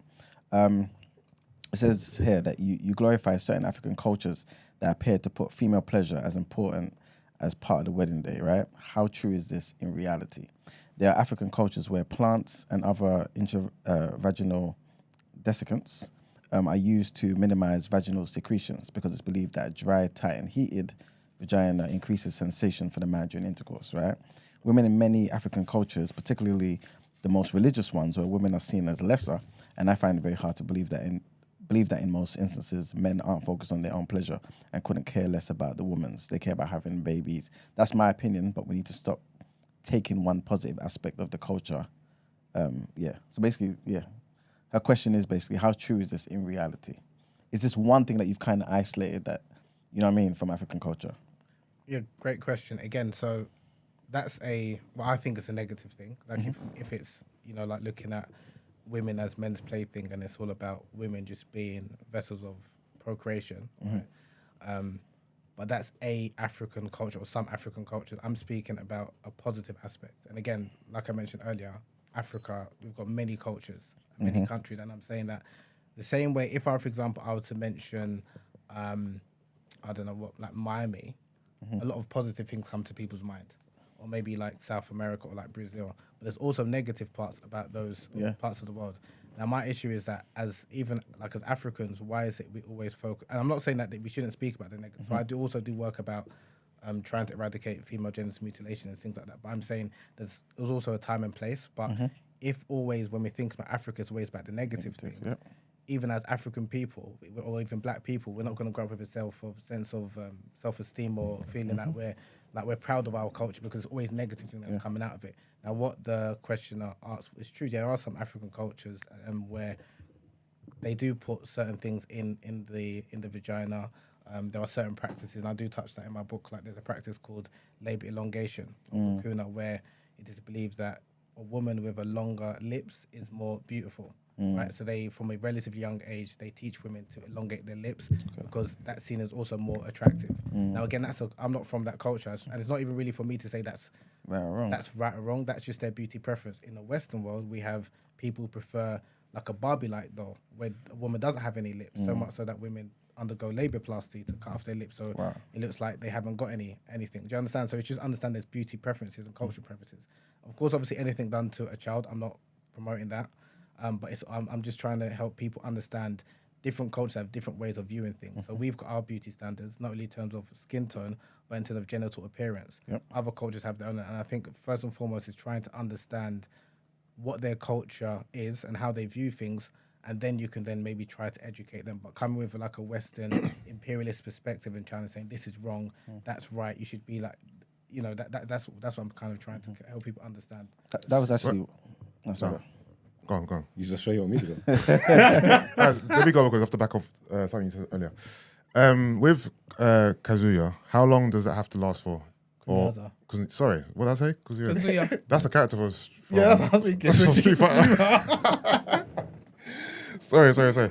How long does it have to typically last for? Is it like you know how like Kama Sutra is meant to be this long, drawn out process? Is that the same? No, that's Tantra. Tantra's supposed to be long drawn out. Sorry, So I'm Kama all over the Sutra place. is like, again, with Kunyaza, it's a good question. Like you can, like, I don't say if you're good at it, a woman, you can perform Kunyaza within 5 minutes and a woman can orgasm and squirt. But again, I don't like to put numbers out because then people think that's the goal. And if they're not climaxing or squirting, do you understand? But again, it's how you feel about yourself. If a woman's not comfortable, and if a woman's not comfortable with herself, it's her first time doing it with a man and things like that, then naturally it might take longer as well. If someone is used to, like, whether it's climaxing or squirting or just having a good time, it can take. It's like someone asking how long should sex be. For Margs, he might say half an hour. You might say 45 minutes. You might say an hour. Hours, Everyone, or some might say 10 minutes. And I'm talking about sex and foreplay, not just foreplay intercourse. But then if I was to ask you how long should intercourse last, how long should intercourse? Like, do you think like? No, like I said, it varies, isn't it? It varies, isn't it? But if someone said they were pamming a girl for 2 hours. Yeah, that's crazy. It's like then it's like it's gone beyond What was he enjoyment to doing? now it's like, do you actually like the girl? Yeah. But then some guys might look at it like, oh, I'm doing well because I've gone for. Do you understand? Yeah, Like there's of course. optimum time, but then Yeah. if it's too short, and that's also there's a lot of stigma towards men. Is that if we nut too quickly, we're seen as deficient. But no more when the gal come quick. So some gal come quick. Exactly. You Yeah. don't, Yeah, but- you don't need it that time. Yeah. That's the I thing. think when a girl comes quick, men look at it like they've achieved something, right? Yeah. But if a man comes quick, it's always looked upon as a. That's just an ego thing because you got to understand people's makeup because some gal come quick and that means that's not because of you. That's just how they're set up. They're gonna come quick with everyone they chop. You know what I'm trying to say? So 100%. And that's why it's like having adult conversation. When you're young, you know, you're going to be saying, like, it's obviously about ego and stuff, but when you get to a certain age, sometimes you nut quickly. Yeah. It happens. It doesn't mean, but obviously some women might look at it, and that's why it's different. If you're having multiple partners, you might be concerned about not nutting quickly because you don't want your name to be out that you're just 1 minute man. But you might not really care because at the end of the day, you got yours. also, ladies, you could take it as a compliment. You get what I'm trying to say? Exactly, If you're making a man come quick saying you did that, Yeah. you did that, baby girl. It's crazy. So after the tapping, what's next? That's a tap. Yeah, so there's two types of kunyaza. There's simple kunyaza and complex kunyaza. So the simple is the tapping, and then the complex is a combination of the tapping and thrusting, like intercourse. Whilst we tap, do we have to talk to her? It's What kind of notes are you making over there? I was a step-by-step guide. You've tapped before, though, innit? Tapped. Yeah. Tap. Yeah, not in like a kuyaza thing. Yeah, because I feel like men tap, we've done that before, that's but it, not knowing that we're doing kunyaza, Yeah, exactly. right, and not doing it for long at all. You know, yesterday when Yeah, it's not dedicated. So Like- that's probably just trying to buy some time. Yeah, though. no. You know, like, you know, I was about to say. You know, yesterday we had the whole dilemma. Was it yesterday with Yeah, the yesterday. The carnival boy, yeah, We yeah. were saying, when you feel like you're going to ejaculate, pull out, change position. Yeah. I've done the Look at that. kunyaza thing Could just buy some on time. to buy time. It's like a You come reset, out, innit? You It's tap, like a you rub, reset. and then Yeah. you know what I mean? And I don't think that's something that women don't appreciate. So, like you Yeah. said, we change position to buy time. Yeah. right? But if, for example, just say like orgasm was like we was having sex, so who can come first? Men Yeah. will win every time. Yeah. Do you understand? But if obviously, as like you're saying, or I think the other caller was talking about, sometimes you change position. So Yeah. we're doing that to the late ejaculation for Yeah. a woman's Yeah. satisfaction. And a lot of women don't even realize that. Yeah, kind of no, thing they because don't, yeah. a lot of things that men do, even if they so can you imagine if you could even if you could nut within 30 seconds, but you're prolonging it for 5 minutes, you've done a lot for her. But if it depends on how you view it. But if you're looking at like he was only 5 minutes but he could have nutted in 30 seconds, but he really wanted to, and that was the longest he could have held out for. So again, it's about even women understanding men's sexuality and how what men can do and what they can't do. But Yeah. if you're expecting a man to be pamming away Yeah. for like an hour straight or 45 minutes straight because of what they've seen in porn or what some of their friends have said, and a lot of people lie as well Yeah. and exaggerate about their bedroom performance. Yeah. You're really just having sex for performance, not for pleasure. But if it's about pleasure, if she climaxes within a minute, if you Yeah. climax within a minute, there's nothing wrong with that. Yeah. You know what I mean? I was gonna. No, my question is kind of funny, but go on. I was gonna. Well, I got a few questions to ask about different things, right? But I want to kind of hone in on the Islam, basically, right? Is there anything that is considered haram in the bedroom? Yeah, good question. Yes. Okay, what are those things? Oh, anal sex, anal intercourse. Okay, How about gal be doing that to preserve their virginity though? Is that? Yeah, I'm coming. That's good. I'm coming to. Yeah, you're on point. I'm gonna come to that. This is so anal. Are you sex, talking about outside the marriage, inside the marriage, or just Yeah. across the board? across the board. So anal sex and when a woman is on her menses, so period sex. When she's on a period, you can't have intercourse with her. And then like during fasting hours, so like during Ramadan, so our month of fasting, like during the daylight hours, you're not allowed to have sex. okay, So that's other than that, everything else is all well and good. Now, what Mark's pointing to, which is correct, there are some women some Muslim women who won't have vaginal intercourse, but they'll have anal intercourse in order to preserve their virginity, and that's because of cultural reasons. So, for example, there's a lot of men who place so much emphasis and pressure on the woman maintaining her virginity, her hymen, because they see that as a sign of virginity, when we know that it's a sign, but it's not the sign, because a woman can not have a hymen and still be a virgin. But because there's so much emphasis placed on a woman having an intact hymen, there are some women who have like anal sex or have oral sex, and they will say, well, technically I'm still a virgin. yeah. Technically I haven't had sex. So that's what like you point to. That's the reason why. So it's understanding like the cult. Okay, now I'm not condoning it. Again, these doing to own, but you understand the reason and rationale why they're doing what they're doing, kind of thing. Because they're looking at it like, I'm not having sex, but I'm doing other things to maybe please my partner for me to kind of get off, kind of thing, without kind of sullying Yeah, my a name. lot of kind of Arab thing. gal, Asian Yeah, gal, that's very they be partaking in that And particular. then some women have surgeries as well to repair their hymen and stuff like that. So that's another. You see, because you've done your extensive research. So this book, you're saying, if you read this book and if you practice it properly, they're going to be able to squirt and thing, yeah? Have you got like a... Success rate. Yes. Not like a success rate, but have you got like a... like information on like what people, from what kind of regions have got like a higher success rate or more susceptible to squirting? Like, do you know like what kind of gal... Yeah. yeah, I do. Is it in the book? No, it's a paper that I wrote after the book. So I did a survey. So I wanted to test, similar to what you was asking, in terms of who was receptive. Sorry, I didn't understand the question. Just say it in your words so I can understand what he's asking. Is there certain... No. Okay, go on. Let him do it. No, sorry, go on, you say it. Oh, you say it. He understood, yeah, but he wants you to explain because he don't understand. Yeah, I don't Well, he don't understand what I'm But asking. you're about to answer, and I'd like to clip it if it's good. Okay. So, are there certain demographics of women who are more able to squirt based on my research and based on those who read my book?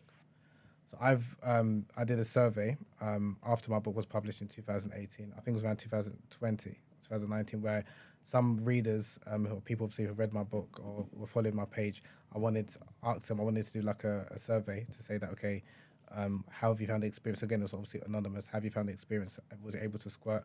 Was you able to, or was it like a large gush, or was it like the female ejaculate, which is like the small gush? I didn't ask too many questions in terms of where they came from, but I could tell from some of them. A lot of them were based in the US, and some from and quite a bit from Brazil. Now I don't know if it's another thing. Also, I didn't ask, but I would have wanted to break down it more. Is what are their ethnicities and cultural backgrounds? Because if you're from, like, again, a lot of the work I do is more well received abroad, like in the US, parts of Kenya, because they've already got this tradition, and parts of Brazil where they're more open about having this discussion. If you're obviously from a more conservative culture, you might be interested, but again, because you've got a lot of shame and anxiety attached towards your body about female pleasure, it might take a while to get there. We can share notes because I happen to know a lot of like West African gal, East African gal, South Asian gal. They're up there. So if you need your database updating, I can send you through some. You know what I'm saying? Also, what's the difference between kunyaza, performing with the penis, as opposed to giving oral sex? Because you could do those same movements, right, roundabout with your mouth anyway. So, Correct, yeah. what's the difference? Is it the actual tapping and that, or yeah? That's a slap on the tap. No, just anything goes. No, yes, You gotta be more gentle than that. I know. I was just doing anything just to demonstrate what I mean. yeah. The tapping can be gentle, can be firm. Again, it's not one particular way. So it has to be that tapping sensation. It doesn't have to. It doesn't Yeah. have to be, but Yeah. it's a combination of tapping, Yeah. striking, and light, gentle rubbing and pressing. Okay. But again, it varies. It's like someone asking, "How do I dance?" Yeah. and someone saying, "Confining you to two-step." It Yeah. doesn't have to just be two-step. Yeah. It's up to you, kind of thing. So likewise, with the whole idea is not that you have to just tap or Yeah. you have to strike. And when I Yeah. mean strike, I don't mean like in a violent way. Yeah. Or you have to press and rub. Yeah. But it's telling you that focus on stimulating the external anatomy kind Yeah, of yeah. thing. Do you understand? So it's not, and then coming to your question about like how does it differ to oral sex? It differs because oral sex you're obviously using your mouth. But you can still perform the same. Yeah.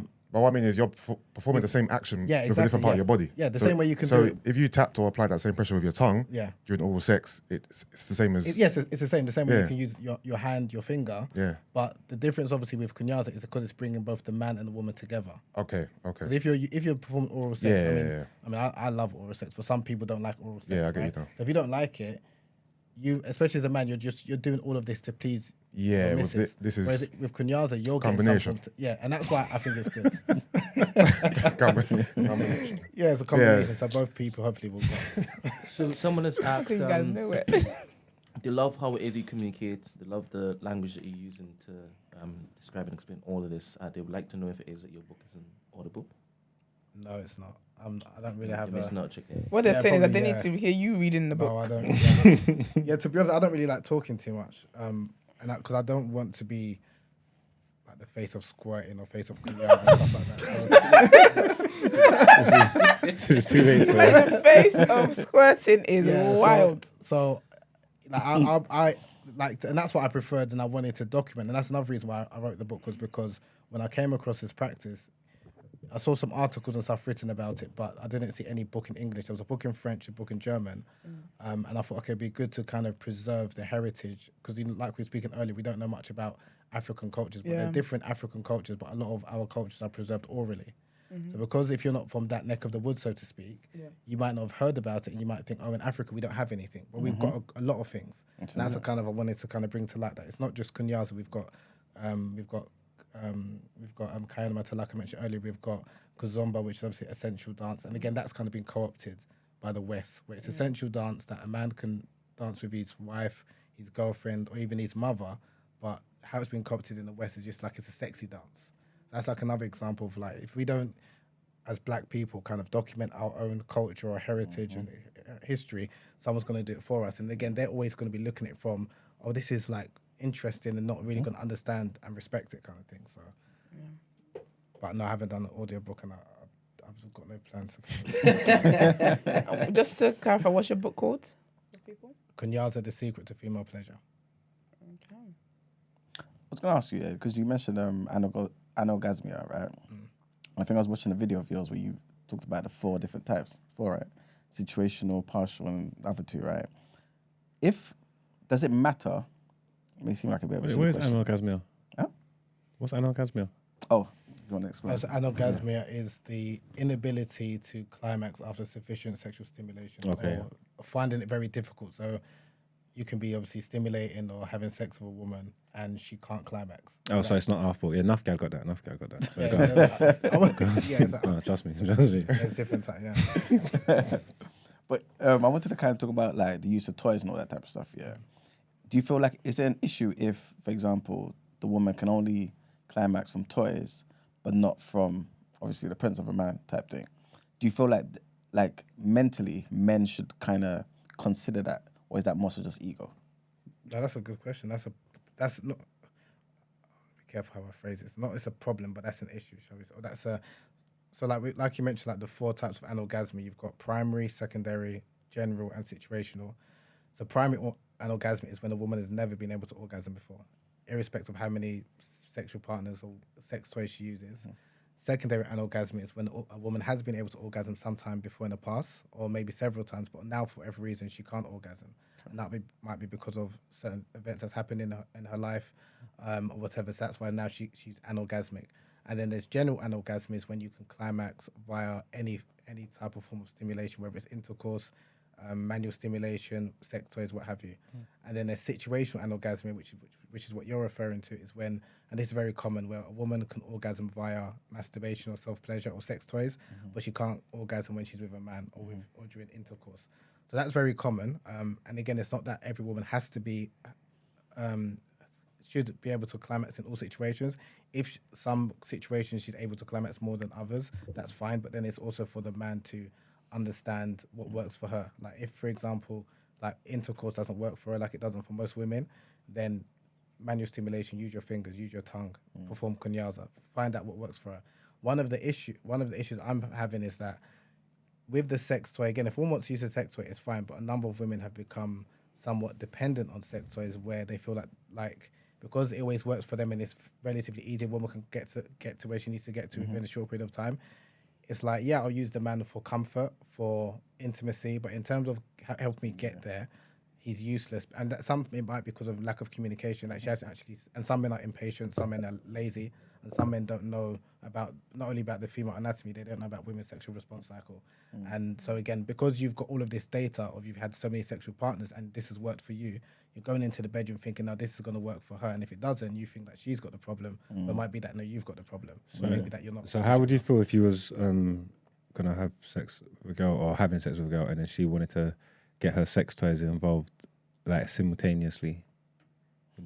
Like, not like with you, like use it, is that an issue? Or? Yeah, we'll speak hypothetically here. But on a serious note, it will be, because I've got an ego, if I'm honest, I wouldn't like it. And I think a lot of men wouldn't. Okay, put it this way. If she's using it in conjunction with me, that's fine. But if it's like, okay, you do your thing, and then it's like, okay, you finish, maybe you go to use the bathroom or what have you, and then she gets a toy out, I would feel a type of way. And I think a lot of men do feel a type of way, because we have got an ego. But some women, again, some couples didn't have an issue with it. So again, it's a case-by-case basis. I try to be careful by maybe my own, obviously, personal preferences and stuff like that. I don't want to put that out that this is a standard. Because there's certain things I've got, because I've got an ego, and there's certain things I would, again, want to try and help her get there. But if, for example, there's other men that are comfortable with her bringing the sex toy and doing it with their partner, again, what works for you kind of thing. But there's certain things that I might not do. But again, other people are totally comfortable with it. So I don't want to say that I'm comfortable with what should be the standard. How about the men in the room? Yeah, that's a good question. I was going to put it to What's the question? How do you feel about sex toys? Nah, I wouldn't mind. You mean if you use it every single time? Yeah. No, alongside Like during you guys' No, but I'm asking, are you talking about if she uses it all the time or if she uses it occasionally? Because Oh occasionally no, because is what cool. if she's messed herself up? Like some people have become dependent on their sex toys and stuff like that. So that's not necessarily a you problem, if that makes sense. I'm not going to assume she's messed herself up. Okay, right? then go on. Then. No, I wouldn't want to use it every single time we have sex. But if it's on occasion, that's fine. I've done it before when it's even in conjunction. It's a party. Doesn't matter what toys you use. Combination. Doesn't matter what toys you use. Like what toys are we talking about? Vibrators. What about anal beads? Butt plugs. Butt plugs. Yeah. What about what if she likes getting off by pegging?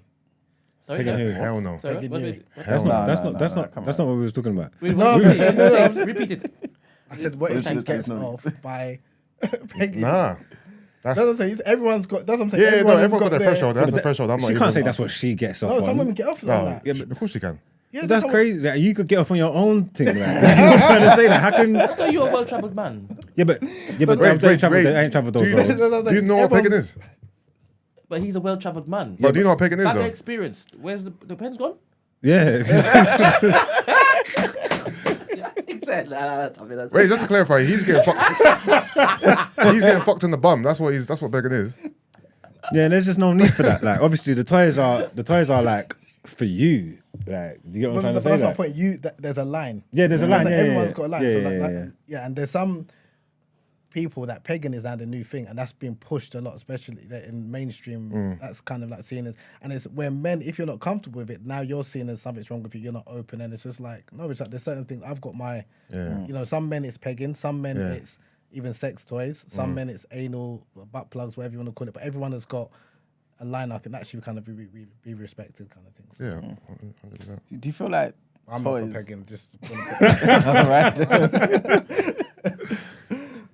Wouldn't that be haram though as well? I mean, sorry. No, it would be haram. It would be haram. It's not exactly. Yeah, it would be. Oh, but yeah, I'm of saying- course, yeah, But then, yeah. what if you have been, like Mark said, you've been a woman who you've had a lot of anal intercourse before, and then now when you have, when it doesn't work for you, so you're so dependent, and used to anal sex, you want to continue, or you want to do that to your male partner, kind of thing. So. Everyone's got a line. I just think as much as I try to understand where different people are coming from, I think people should also respect people's got boundaries. 100%, yeah. Whether it's boundaries in the bedroom or even boundaries in their relationship, or some people don't want to obviously have sex until they get married. I think that should kind of be respected, kind of thing. Super chat from Joe, £10. Love the diversity of the guests. Keep it up, team. Thank you, Joe. Shout out, Joe. Up there? Would you ever want to peg a man? No, it's not my vibe. No. Having that dominance. I'm not really a dominating person in that space. Okay. I think when you see these trends and these things happen, can't you just see that it's just the influence of like just social media and the world and that? Because obviously, like, there's always been people throughout history that got their different things, but when it becomes like a buzz thing and everybody acts like that's not a real thing. That's just the internet mashing up your head and porn and then What people. buzz is there around You pegging? think so? I don't think it's a buzz Have one. you seen it? There is a There's no there a buzz around around pegging? on white people. So Is it? he always generally starts like general, but like it's a big thing. Like even if you go to like a lot of the sex toy shops, Yeah. it's pushed to the extent, even like Okay. Cosmopolitan. Like if you're not into pegging, Yeah. like you've got something wrong with Yeah. you, kind of thing. I've So is noticed it- girls are trying to do the street, like I've spoke to a lot of girls that pretend like they would get off on like men doing stuff with each other on like a bisexual thing. Like, you know what I'm trying to say? Like, and that's something that's new that's just popped up recently. Like, that's what I'm trying to say. It's not a real thing. Is it true that the man's G spot is in his anus? That's a good question. Yeah, that's another. Because Because you've always heard that throughout the years, but is it that's true? You know that study as well. The people that came up with it, that's what they were inclined to.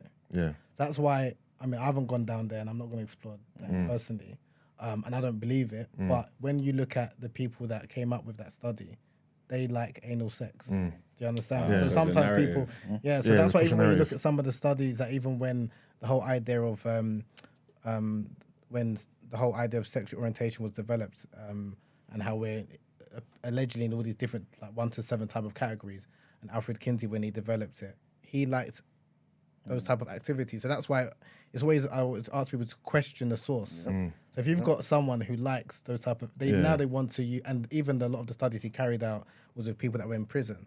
So it's not even a fair sample. So if you've got a number of men in America that maybe that they're not that way inclined, but because of their circumstances now they're engaging in like anal sex, and then now you're saying 10% of the population, it's not a fair representation, and that's like even like with the whole male G spot. I don't personally buy it. Yeah.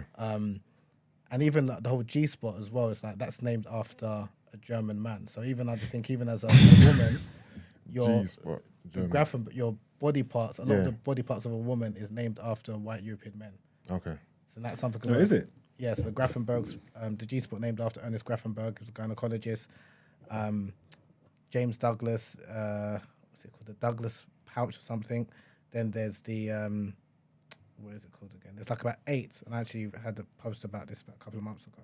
Oh, Like I thought, about 8, a lot of the spots, Yeah. and parts of the body, is named after because like it's like they discovered it and then they kind of named it after them. So Okay. even like with the clitoris, when it wasn't discovered, but when there was an Italian physician in like the 14th century, when he said, I discovered it, when he didn't, he wanted to name after himself, and then he just called it like the sweetness of Venus or the pleasure spot kind of thing. So that's something that Europeans are very good at. It's like if they see something or something is new, they kind of want to name it and label it and name it after themselves.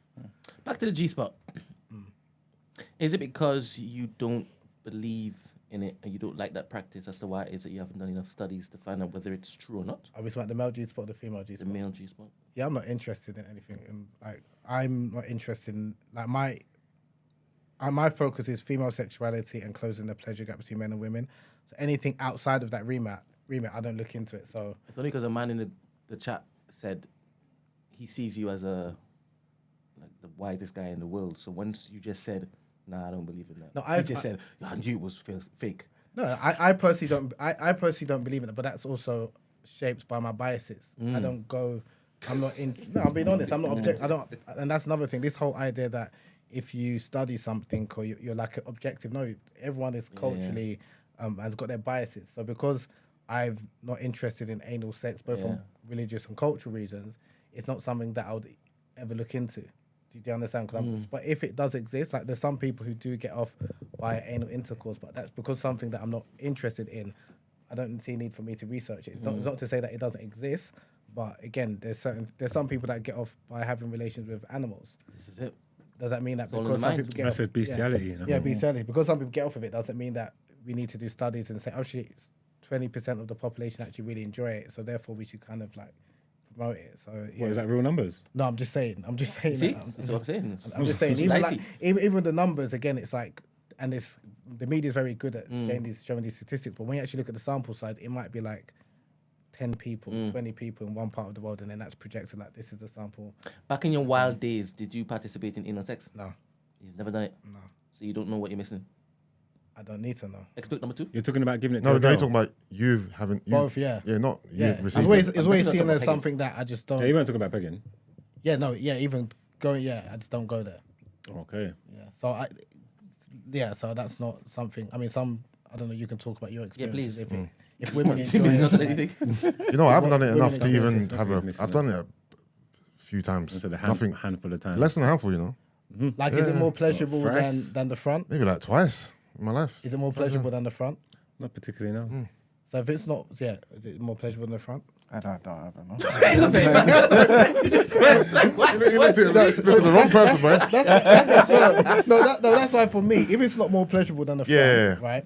And I know some women like it, but generally a lot of women don't like it, or it's painful in the beginning. Then it's like, why do I need to go down there? Yeah. That's how I look at it. But again, some people, they I think find, they enjoy it. I think it's you need to maybe do a study on that, because across the board, the findings are they vary. You know what Yeah, I I'm trying to can say? imagine, Like yeah. they vary. That goes from people being horrified, don't come near it, don't touch me, don't to people loving it, swear by it, and living by it, and can orgasm and all these things. And to me, it's fascinating because it's like, how can the disparity be so wide? Like that's actually mad. Like, you know what I'm trying to say? Like, it's like it's proper like on some Marmite shit.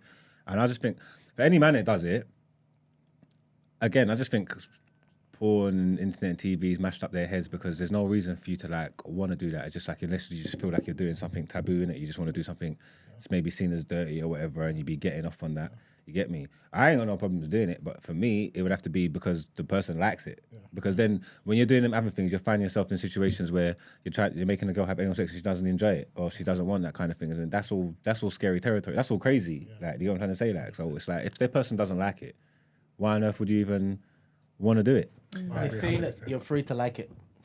Afraid to like it. They're saying in the chat you're afraid to like it. I'm afraid. I said, to try like it. You might like it. No, again, there's certain you things. find you like Yeah, it. like, Might have like I said, might have like an addictive, not what's it, an addictive personality. Like, so if you like it, you just You become the face of the whole suite of different books. no. Again, I mean, people can say that, but I've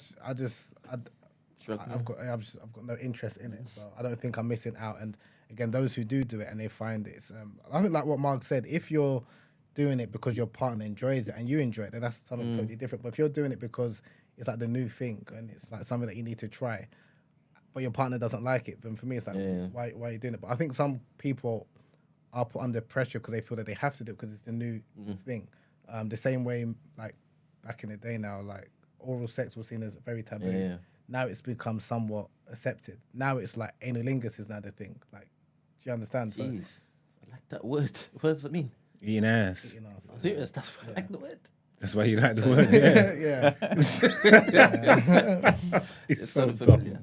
Can I ask? Yeah.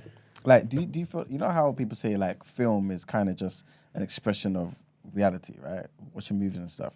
Do you feel like porn is just an expression of reality, or do you feel like it's a complete, it's damaging people's lives, type thing, or can it be used healthily?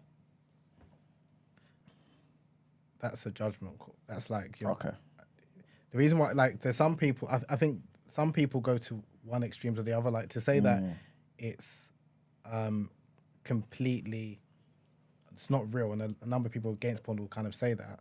I don't think that's fair to say, because you are seeing two people who are actually having sort of kissing, and some people can learn from that. So some people can see it as a way to learn new tricks, or some people prefer like visual learning. So to say that, I'd be lying if I were to say that you can't learn anything from porn, and it will make you, it will damage your sex life, or make you a sex addict or a porn addict, because there are a number of people who do watch porn and they don't have any issues in the bedroom, and then they're not addicted to sex.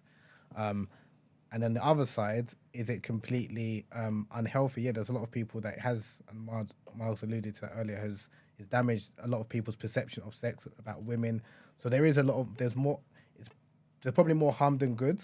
But again, I'm speaking with adults, I'm assuming. So again, it's for the person to kind of understand that it's not, okay, I'll say it's not real pleasure, because people say it's not real sex, but then if it's a man penetrating a woman, that is sex, that's real sex. He's actually having sex with her. It's not like he's acting on movies.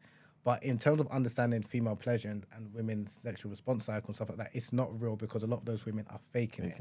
And that's what people need to understand, because if you're getting your sex education or your pleasure education from porn, watching these women, you know, that's not real, and then you're trying to replicate that. But if you're watching porn and you're just learning these different positions and you want to reenact that, then you are actually educating yourself in that respect. So I just think that people, it's not one or the other, kind of like one or two extremes. So, but I would say overall is a net negative. But and there are a lot of men, as particular, who are like struggling with porn addiction or compulsive sexual behavior in terms of watching porn excessively. So it's probably best that you don't kind of like get too much in it.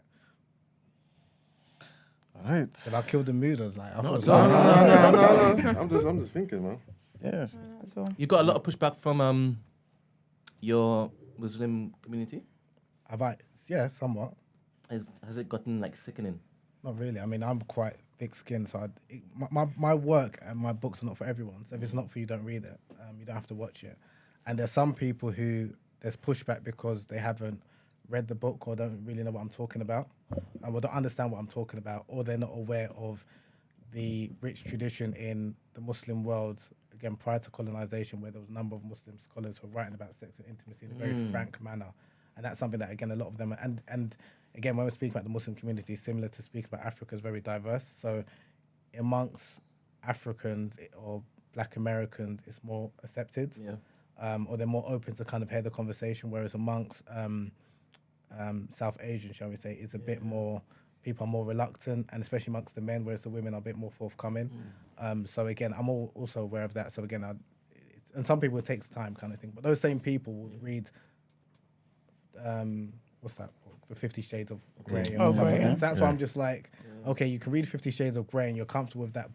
And some people, I think, when they see religion or Islam with sex or orgasm, they feel uncomfortable. But if they were to read something even coming from maybe a Christian perspective, like the 5 love languages, they can read that and they can digest that. But something that is maybe a bit more explicit, like sex or orgasm, they kind of think, okay, that is, you know, and it's their view of religion, because they look at religion as being something that is not, there's no link between sexuality and spirituality, when traditionally the two was like interlinked kind of thing.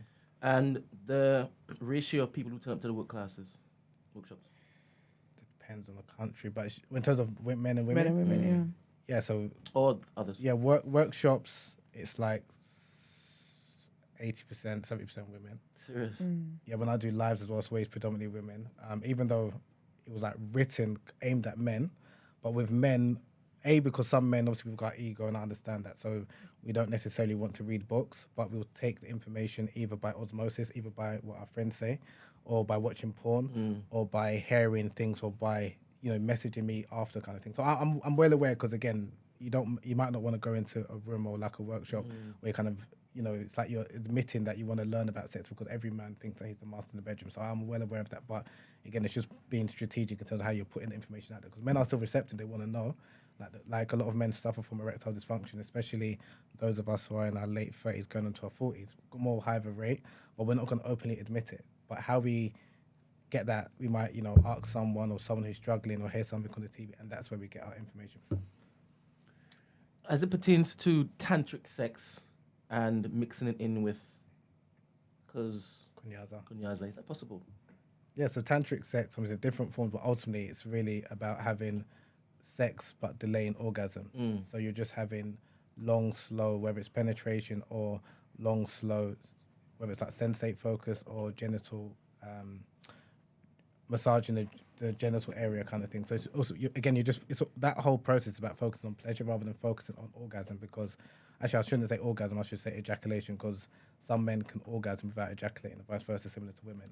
100%. Oh, yeah, I'm going to answer that. Yeah, so it's Very not. accurate. It's the whole idea is. And it's edible. Yeah, I do. Yeah, it's I the do whole understand. idea is focusing It on. happens to me all the Yeah, it time. does. I swear to God. Yeah, so- Edibles, man. What? Wait, we have to explore that. Wait. I'm not talking about edibles. He said having an orgasm without ejaculating. Edibles. Oh, edibles do that to you? We're just eating them. Yeah. Okay. It's crazy. Okay. I'm trying to What? to see that shit. I'm joking. So, wait. So that's true. So For basically, me, as he said, everybody's it's true, different. no, but he's talking I'm about. blessed. He's not talking about sex. He's talking about eating edibles. Okay. I'm saying sometimes. So just say I feel like I'm going to ejaculate. When I pull out before I ejaculate, I have an orgasm, but I'm still able to carry on having sex, and that happens to me quite frequently. Say it again. Okay. Well, So when I reach the point where I feel like I'm going to ejaculate, and I pull out to either reset, whatever, in that moment I feel an orgasm without ejaculating. Is it long? It's not long. It's quick, but it's Okay. good enough. And then I'm straight back Again. into action. You are superhuman. So it's the same feeling, kind of, but just shorter. It's a different feeling. It's a different feeling. It's like it's a different. It's a Sorry, different feeling. look at you. It's a I'm different so feeling. interested. No, it's a different feeling. Okay. But it's like a mini little orgasm. But you're still Yeah. soldier's still there, strong. How come you haven't experienced that, Mr. Expert? with me, You just look different. I'm very intentional with my orgasms. I just think what I'm saying. Man said, I don't reset. When I come, I'll be letting it go. But it's coming. Forward. Orgasm and ejaculation is the same thing. Yeah, it's a one-time deal. Yeah, just letting you know. These guys have been talking pure smack in this You know what chat. I'm Hey, you know what, ladies and gentlemen in the chat, yeah, just quickly because you've been talking up the things. I just want to say something. This is for the men and women. If you've ever squirted or made someone squirt before, just drop a 1 in the chat for me. Just a number. And also, we don't want, like, who wants the woman to squirt every single time, bruv? That's a mess, bruv. Yeah, man, messy. That's a mess. Yeah, laundry. Bed sheet, mattress, it's long, bruv. Okay, man, it's casualties of war, man. So what? no, So what? don't I have to come to me go. if you squirt. So if I know she squirts, we got to finish in the bathroom every time. No, man, just handle that, man. Be a man up. Oh, everyone's quiet. Hello, Oh, laundry. everyone's silent Hello, now. laundry. No, it takes about 25 seconds apparently. I was going to ask you, what is your thoughts on like sex education, like with schools and stuff? Do you feel like the way in which kids are taught, do you think that's a healthy way? It makes sense? Okay. Is it too early? Like, what are your opinions on that? Yeah, so I think Gotta put 0. Hold on, what was the question? How many have they squirted in their life? No, if they've for the girls, if they squirted, for the guys, if they made a girl squirt, just drop a 1. But there's a lot of 1s in there. A lot of 1s. I hope all you lot like the video as well, yeah, with all these ones. Just squaring asses. Like the video, bro. But yeah, sorry, sex education. yeah, I think it does need a revamp. A lot of the work, I don't do work with children or under the age of like 24. I try to, just because, like I mentioned before, it's easier, and sometimes, especially even university age, not to say that if I do an event, it's only like 25 plus, but I target people that are over 25 because they're a bit more mature to kind of actually have that conversation, whether they're sexually active or not. Whereas when you're someone who is obviously younger, they're more impressionable as well. And again, they might misunderstand what I'm kind of saying. And I use a bit of informal language when I'm doing like presentations and stuff like that, or my Instagram, my social media handles. But in terms of like sex education, the problem with it is that a lot of it is just about the mechanics of sex and the biology. Yeah. And they don't really talk about pleasure, especially like I said, female pleasure, because it's seen as like a taboo area. And a documentary I did with the BBC, this was like around 2020. So I did a Kunyaza workshop, and then actually before the Kunyaza workshop, one of the a producer from BBC reached out to me and they wanted to kind of explore how sex education is taught in the UK compared to like Rwanda. So they came to one of my workshops, saw the type of stuff that I was doing, and then obviously then went to Rwanda and was kind of comparing.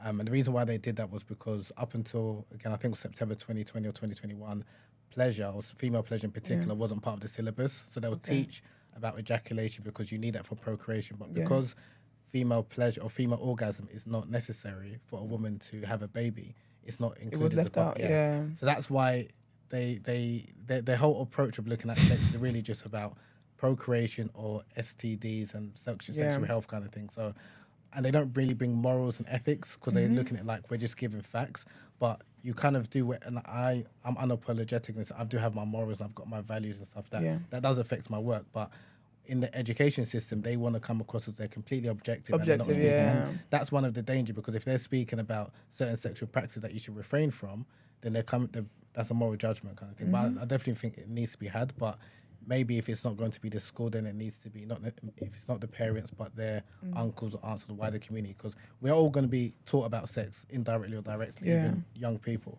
But it's like, how are you going to get that information? Because if you're not going to get that information from, I didn't really get much sex education from school. It's really from like peers, some older cousins, and I don't know, listening to LL Cool J and some other artists I won't name. Because if you actually listen to R&B back in the late 90s, early noughties, what they were kind of the expectation that they put on the man was different to maybe like now. So you looked at it that even if it was from an ego perspective, you're there to kind of please a woman. So again, we all get educated or miseducated in different various ways, but I do think definitely in the schooling system, you do need more of an emphasis placed on understanding female pleasure and consent. Consent is a big thing. A lot of men do not understand sexual consent, and women as well. They don't understand like their bodies, especially like the issue with arousal non-concordance. That's kind of been a controversial thing that's kind of popped up the last couple of years, that a number of women have reached out understanding, okay, why is it that I get physically aroused but mentally I'm not aroused? I'm not turned. Does that mean that something's wrong with me? And it's like, no, that's perfectly fine. It happens to a lot of women. And it doesn't mean and men need to understand it's because a woman is physically wet or lubricating, it doesn't mean she wants to have sex. Don't look at that as an indicator. It's an indicator. She needs to verbalize it. So especially people need to kind of, like I said, understand about sexual consent and all these type of things. But there's still a long way to go in the sex education system. Yeah. How long are your workshops? Like, what is the duration of them? It varies. I do so between an hour and a half to maybe like 3 hours if it's in person. Like the one I did when BBC filmed, that was about 4 hours. Wow, but what I like to do is not just me talking. So it'd be me with normally like a co-host, normally like a woman, so female perspective. Sometimes we might have other people kind of chiming in. We're trying to have a conversation because I don't want it to just be like a seminar lecture or like a And now I'm kind of moving on to online, just giving courses. Okay. Just so it's easier for people to take that information again, especially because men are not so forthcoming to attend a workshop in person, but they've messaged me after and said, oh, is it going to be available online, this, that, and the other, so I can access it. So I'm like, okay, it's easier that way. That's really cool. Do you have any dates for your next workshop? Yeah, not. I want to attend. No, there's. No? I'm thinking out loud. Okay, sorry. I've got one. Well, you couldn't attend this one because this is for women. I've got one on August the 1st. But that's You're just monopolising the game, innit? You've got one coming up that's just for Gary. No, it's specifically for Nigerian women. That's why. And I've got Oh, is another it gone? Esther. That would have been good. Yeah, and then I've got another one. Have you done it already? No, that's in I'm sure you can put you on the guest list. Oktoberfest. And then Independence Day. Yeah? oh, it's Independence Day as well. I didn't even realize. And Be then, free. Oh, I guess it is. And I've got another one You're free for real, boy. on the 5th, but that's in Dubai. So I'm gonna do a couple of. But I've like London's different. Hey, so Chims is on the sea now. You can fly her out. Don't worry about that. I heard Chim's She put a can 1 get in the there. group. I heard didn't know what. Chim's put a 1 in the chat. Hey. Don't listen to him. I'm talking a lot of foolishness today. Okay. I might look into the October one. As a Nigerian woman. And I come back Oh, in it's later, Nigerian man. Muslim women. Sorry. Oh, Wait. I've taught you enough. You can join. you know what? Are you allowed, if you follow the nation, are you allowed? The Nation of Islam. You say you're Wait, definitely not allowed. We've got there now. The only reason I'm saying because like the only reason I'm saying it, I need to clarify.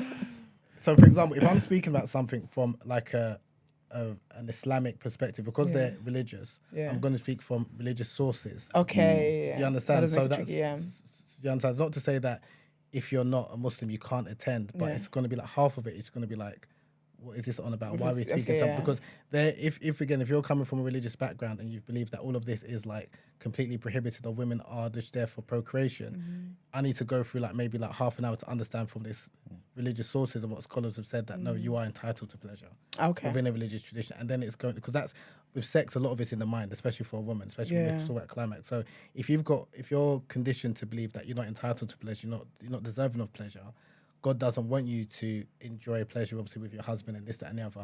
It doesn't matter what kunyas or what tricks that your husband performs. Your you're mind not is gonna still get there. not there. So that's Yeah. I just wanted to clarify, not to say that it's not for. I don't speak to people outside the religious fold, and there was a number of like Nigerian women, Christian sex educators I do IG lives with and like workshops with as well, kind of things. Okay. Yeah, so there's a I'll number. keep an eye out for that then. That's really So cool. the Nation of Islam, are they real Muslims? This man is not trying to be the face. Are you of afraid of nothing. them? Huh? Are you afraid of them? It's not afraid of. I don't really like to talk about religion. As in, That's not even no. yours. Yeah, so are It's they not Muslim? even Are they, yours. huh? It's not my. No, when you say are they Muslim, like so as a Muslim, Oh, you can't basically look. no, to okay, the judge religion. others. No, you can judge. We will judge. I don't believe in that. You can't judge. We will judge. But I'm saying, a Muslim is someone who believes that there's only one God, Allah. You believe the Prophet Muhammad, peace be upon him, is the last and final prophet. Obviously, we believe in Jesus as being the prophet of God. We believe in Mary as being Jesus' mother, and we venerate and respect all of the prophets, including Moses.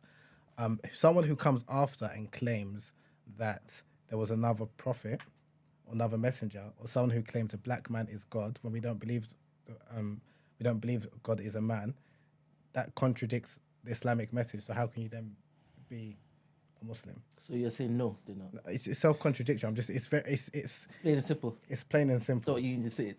No, I'm saying a Muslim is someone who believes that there's only one God. Yeah. If someone comes after and says, I also believe that the black man is God, then you clearly go against the Quranic message. So how can you then call yourself a 100%. Muslim? Yeah. Over to you. Me, Well, he's not Muslim though, so you know, He's a nation. it depends. that's true. I'm just saying, are you nation? Yeah, he's nation. He flies to their But no, seminars. he's a nation and he's a Christian too. He's a Christian. big up the nation. Combination. Okay. You see the look of confusion on his face. We're not joking. No, I'm not joking. We're not No, but joking. that's serious. He's serious. a devout Christian. And not only Let Christian. him tell it. Are you really? What's the combination? Yeah, and he flies to America Where do I go? to meet Yes, to listen to the Celestial. honourable Elijah. Really? Farrakhan. Oh, is that where your Celestial. your pro-black comes from?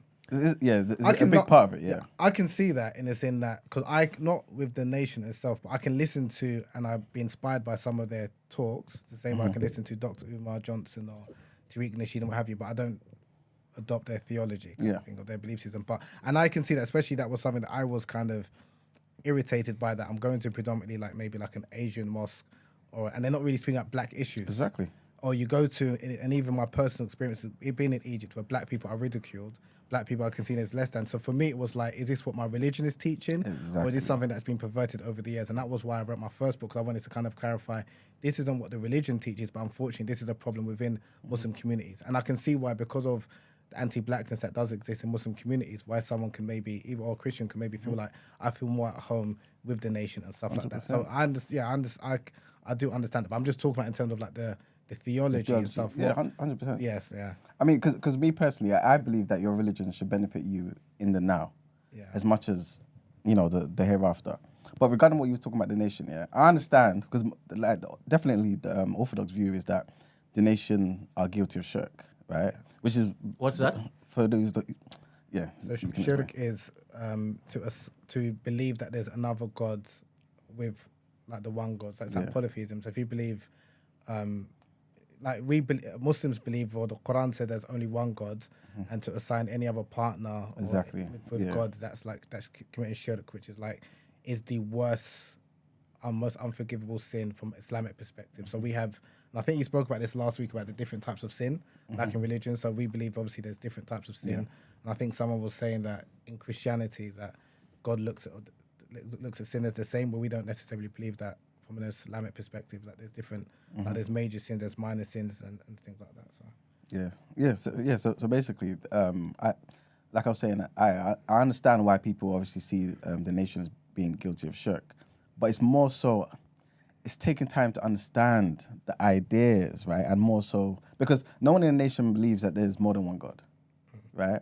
It's still that Allah is one, right? It's just that Allah came in the person of Master Farad Muhammad, right? In the same way that Allah can use someone as a vessel, right? And so also, you know how you mentioned about the last messenger or the last prophet?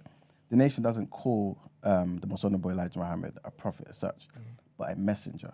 You can be a messenger. You're a messenger right now for the people of Africa, right? Giving us the message of Kunyaza. Yeah. So in that same way, no one assigns necessarily divinity to Elijah Muhammad, okay, but just that he is somebody who came to the wildernesses of North America to give black people who needed a message, the Okay. message. You know what I'm saying? okay. So, yeah. But with your first point is where we kind of differ. That's where Muslim, it's like we don't like to the idea of God coming in the form of a man. That's where That's where the Muslim- problem, That's yeah. where we will strongly disagree. That's that's where we strongly disagree. So, but I respect the work that the nation does, especially like uplifting black people, especially. And again, in terms of, and this is my gripe with a number of like Orthodox or Sunni Muslims is that you can talk for the world, but what are your actions showing?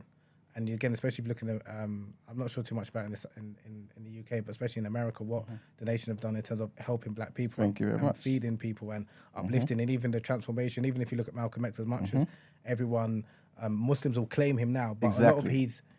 where he came from was from the nation. Everything. That discipline, and even that sexual discipline, and that's something that even reading his book, I was like really respected, which doesn't really get highlighted, is the sexual discipline that he, and you can imagine the way he was, even as being a speaker, obviously an attractive man, got so many women that literally, even the FBI reports came out that was trying to entice him with women. He wasn't budging wasn't having it, because he yeah. was strong to his mission, and a lot of that is from the teachers of the nation and that discipline that doesn't really get spoken about. So yeah, I do definitely give them credit where it's due. I'm glad you're saying this, man. Wait, why are you sitting there feeling bare vindicated? I don't get it. No, because what we tend to do, right, and I'm seeing it even in the chat as well, a lot of people like to just draw a line and say, okay, you're a Christian, all of this is bad. You're Muslim, all of this is bad. You can't do this, that, and the third. Like I said, to me personally, I'm pro-black. So I believe my Christianity needs to aid my pro-blackness. If it doesn't, what's the point? That's how I How see does it. how does your love for the nation affect your Christianity then? Because it enhanced my pro-blackness. That's Christian. that's how it affects your pro-blackness. Yeah. How does it affect your Christianity? It doesn't affect my Christianity because I can compartmentalize. You know what I'm saying? I can, and in certain areas, I can harmonize the ideas because I can understand them. In the same way, my Christianity doesn't make me throw away Yoruba culture or Ifa. It's impossible to me because that's why I am genetically. You know what I'm saying? So I'm not going to say, yeah, I'm a Christian now, I'll be converted. Ifa, Yoruba, rubbish. Oh, No. Yoruba. Yeah, Have you been to Brazil? I have, but I need to go to Salvador. yes, You need to exactly. go. Like 100%. you need to go. Like you feel like you're in Lagos. Like you see people even speaking Yoruba language. Yeah. People that are still adhering to the traditional religion. And there's a proudness as well that even I didn't have. Like it's like I had to literally go. What's that? The other side of the world, and you're seeing like, and there's people eating akara and stuff Yeah. like that. It's just a total different. I know you like Brazil as well. I need to go Brazil. Someone's You know, like, No, yeah, what about you? coaches do, You were heavy on thingy. Brazil, boy, back in the day. who, me? No. Yeah, because we've got one of our listeners. She's from Brazil, I believe, and I was talking about something, and she sends me like we talk about like the similarities between like Yoruba culture and like the Brazilian culture and stuff. And she was sending me the food. When you said akara, that just made me think of that. So we were talking about that the other day. They call it akaraja. And there's a couple other, I can't remember, but Yoruba dishes that they eat there. Well, especially in Salvador, like northeastern Brazil. Yeah. And you go there and you see people that have Yoruba features. What are these Brazilian Nigerians? What are Yoruba features? No, like Just like in terms of how they look, the food, because you know this is the thing, yeah. so. If you look at that Well- picture, you can clearly see that's a Yoruba man. Yeah. You know, Yeah. that's Does in look Brazil. like, yeah. Father. That's a You can see the tribal marks. yeah. Excuse That's me, that's in when? Brazil. Look at that.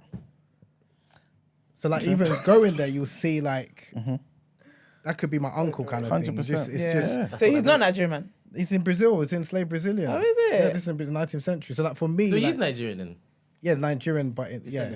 I'm saying that Yeah. by this point, do they see themselves as Brazilian Nigerians or Now it's Nigerians in growing, Brazil? Yeah. So in northeastern Brazil, where it's like kind of seen as Obaye, like the black Brazil or the black Mecca, you have a lot of people that they are proud of their African heritage and call themselves like descendant of Nigerian or West African, what have you.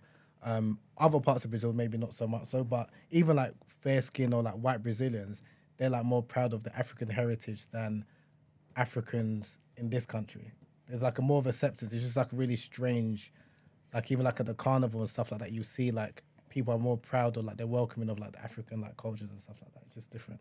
It's like it's very different to America. And that's why I encourage people to go, because even like people have like this. I've heard people talk about, oh, it's really dangerous. No, there's some parts, but it's like someone saying, can I go to Hackney? Some parts you can go, some parts, it again depends how you move. But as a black person, all of us have our different various shades. They're not really going to be looking at you. I heard the racism's bad over there though. Again, it's not. Yeah, that's another. It's So again, it depends what part. If you're going to Rio or Sao Paulo, it's a bit more pronounced. But if you're going and especially if you're going and know that you're from the UK, you're not really going to experience it. You're just going to be seen as, oh, like you're different. But there is systemic racism there, but it's not blatant. Okay. Like in America kind of thing. It's kind of like the UK, but but you can see like when I went to Rio for the carnival, one of the things, obviously I was enjoying it, but then one of the things I didn't like is that when I went, for example, to my hotel, oh no, where you going? Where you going? So, excuse me. Oh, sorry. They read your gringo. They treat you differently. But then you see how they treat the other black people. And then after, I couldn't enjoy it as much because it's only because of my red passport you're treating me with respect. If I didn't have the red passport, you know, and then when I started to speak to like black Brazilians and seeing their, I mean, they don't like to call it favelas anymore. They call it like the comunidade, like the community. It's a different, it's vibes. It's like a total different, like you go to like maybe a party in like where all the tourists are, it's very different to like where like their favelas or their hoods kind of thing. I think as even as black people, I think we should be encouraged to kind of visit those places because some of when people talk about it's so dangerous, if you've got like a white, blonde-haired, blue-eyed man who is, you know, talking about it's dangerous, maybe for him because they see him as you've got money, even if he doesn't. But generally as a black person, like I've been over 8 times, I haven't felt threatened or... I know what you mean though, because I read the review about somewhere where I went in DR and it was clearly a white person that wrote it because they was like, this place is dangerous, it's this, there's that there, there's that there. And I was there and I was like, this is my shit. Yeah, exactly. This is where I'm supposed to be. This is Yeah, lit. exactly.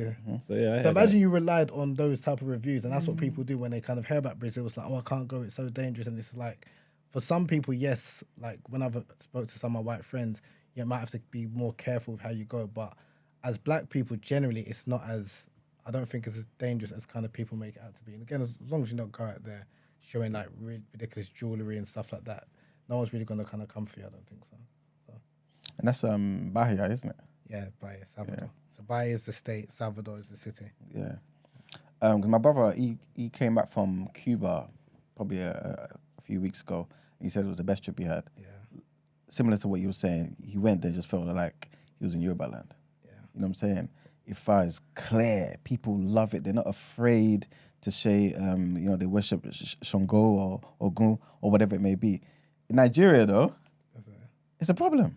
You know what I'm saying? And this is why, again, a lot of people in the chat, people who are listening, have a problem and struggle to harmonize how you can have a particular religious belief and also come from a particular cultural background. You know what I'm saying? I don't have that problem.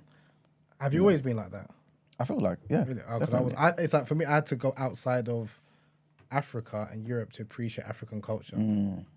In a sense, like when you're seeing people outside of Africa that are really proud Yeah. and embracing, Yeah. and not only and like even so, I went to a Pan-Africanist Saturday school, and my teachers were Caribbean, and they were teaching about African culture. They were teaching about Brazil, and that made me feel proud Yep. of my culture. Whereas previously, I wasn't like back in the day. No one was really proud to be like Nigerian or African. Let's be honest. But whereas now it's obviously slightly different. So it's like sometimes you need to kind of go outside or hear people outside, and then you really but not in a boastful way to say that we're better. No, but it's just to have to be comfortable in your skin. Kind of thing. 100%. I think my brother had that same realization where he's like, wow, these people admire this particular thing. You know, they've carried it on for centuries and it's still pure. Yeah, there's some differences here and there, but it's the same thing. It's the same thing. So yeah, man. But yeah, I think I was going to say something else about the nation, but I can't remember now. Yeah, I can't remember. Yeah, it's been a great conversation to have with you. So if anyone wanted to learn, you know, what would your go-to tool be for them? Like, which of your books would you suggest if they wanted to learn how to pleasure women more or better, shall we say? Yeah, so either Kunyaza or Women of Desire. So Women of Desire is my latest book. So probably Women of Desire or Kunyaza is probably the go-to. And where can they get your books from? Amazon. Lovely. Nice. Well, to be fair, we do ask our guests to tell us one thing. Yeah. Two things. No, One thing that no one knows about you. Oh, yes, it's two things. One thing no one knows about you. And the second one is what some you've advice learned. for life or something like that. Just Yeah, like a lesson. Yeah. And what's the second one, sorry? Just like any like life advice you can give to someone, or like a lesson, something poignant you think you've learned throughout your life. Okay, well, the first point, if no one, well, not many people know, maybe I don't know. I stabbed myself in the foot when I was like 10. What were you doing? I was raking forks, and like an idiot, I punched it right into my. Yeah, so that's something. Yikes. That's a lot. Definitely sounds Yeah. like it hurts. Life advice: encourage people to travel. That's something I wish I did earlier. To travel, not to be afraid of going outside your comfort zone. Yeah. Even different parts of London. To travel to, you meet different people. You explore your mind. Yeah, just don't be afraid to travel, even if you're going to travel by yourself. Again, obviously, make sure you take the necessary precautions and do research. But a lot of people aren't as scary as probably it's made out to be, kind of thing. Yeah. So I definitely. I'm going Brazil still. Yeah, definitely travel. It's on my bucket list. It's definitely happening. Yeah. Lovely. I was going to ask as well, your books are available to purchase where, please? Amazon. Amazon's probably the best place. Amazon. Lovely. And can you let them know your social media handles as well so they can check you my out? name spelled with 2 E's, not an I. And the reason why I'm emphasizing that, I'm getting some. Should I say this? What, catfishes? No. So there's a. So I spelled my name Habeeb with 2 E's, Habeeb. There's a site called Habeeb, spelled with an I. Yeah. 'Cause I get a number of messages, like some women sending some inappropriate messages, whatever. And I was wondering, okay, where's this from? And they said, okay, can you put this up on your website? And I was like, what do you mean my website? So there's a website. So I did some research. There's a website called the Habeeb Show, which is an amateur corn site of black people in the US. So that's why. So I'm not that Habeeb, but yeah. So just I'm Habeeb, is spelled with 2 E's, Habeeb _ Akande, Akande. Lovely. Thank you so much for joining us. This has been a really, really good conversation. We appreciate you for coming. All right. Well, from him coming by. Yeah, he's staying till the end though. He's staying to stay to the end? He doesn't look like he knows he's staying to the end, right? How much more the show left? We've got our headlines. We've got last headlines to do. Super chat. Super Super chat chat. from Chims, $4.99. Big up the guest. Always appreciate well-educated people sharing insight. That's right. That's right. Shout out Thank Chims. you, Chims. Spending more of his Esther budget. I've told We him appreciate stop doing that. We need to talk, James. He can't be doing this. Actually, there's a lot. The money will never run out. It will never run dry. Amen to that. Amen. Lovely. All right, let's get into our next headlines then. Let's do it.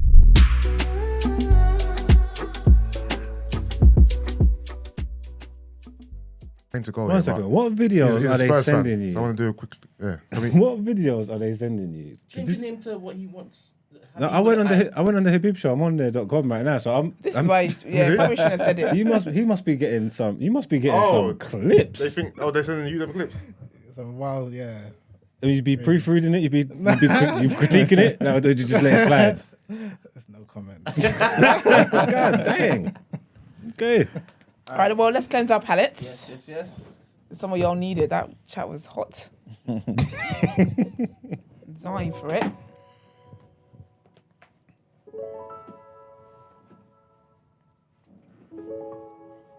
How many times have we found ourselves hearing the entrepreneurs spew their working 24/7 mantra? People encouraging everyone to be a slave to the system and getting caught up in the work, eat, sleep cycle. Do you ever take the time to actually rest? No, not just sleep, but actually unplugging from the world and resetting before you go again. How do you know if you need rest? Well, when you find yourself struggling to keep up with the daily tasks and deadlines, or when it seems to be a challenge just to maintain your job, health, and all the other responsibilities you may have. Rest is actually vital for healing your body, reducing stress, and boosting creativity whilst improving productivity. So, how do you rest, I hear you say? Well, one can practice gratitude, take deep breaths, and just create healthy habits. Sleep is a vital aspect of rest, and it's important to create some form of a sleep schedule or just some form of a pre-bedtime routine that allows your body to adjust and recover. So I encourage you today, take that much needed time to rest, whether it's through a sick note from the doctor or just those days of annual leave that you've been holding on to but you know you're not going to use. Heal your body, heal your mind, heal your soul. Also, like the video.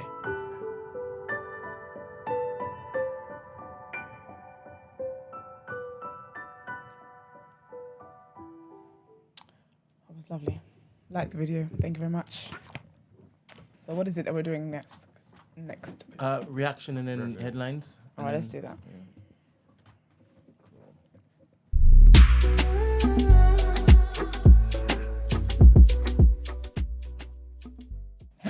Where? It did make a noise. It's there though. Alright, cool. Reactors. Yeah. In there, I want reaction. I'm waiting for you. I put my thing away. Oh, I thought you wanted the way he's moving. All right, cool. Let's get into the reaction. I'm not reading these Champions League qualifying results. It said Maka Haifi, BSC Young Boys. Get out of here. There ain't much to thingy. Well, did you see Jeremy Doku? No, I wanted to, basically the reason why I wanted to get to this quickly because this guy's he's a big Spurs fan. Okay. Yeah. But he's one of the most delusional Spurs fans I've ever met. You blocked me on Twitter, I remember. Did I? Yeah, you blocked me when I was getting at you for Arsenal a few years ago. I didn't block you on Twitter. You blocked Stop me, being remember? silly, man. You blocked me. Did I I was block thinking, yeah, and I was thinking, what's going on? And you said, because I was getting at you for Arsenal, then you unblocked me later.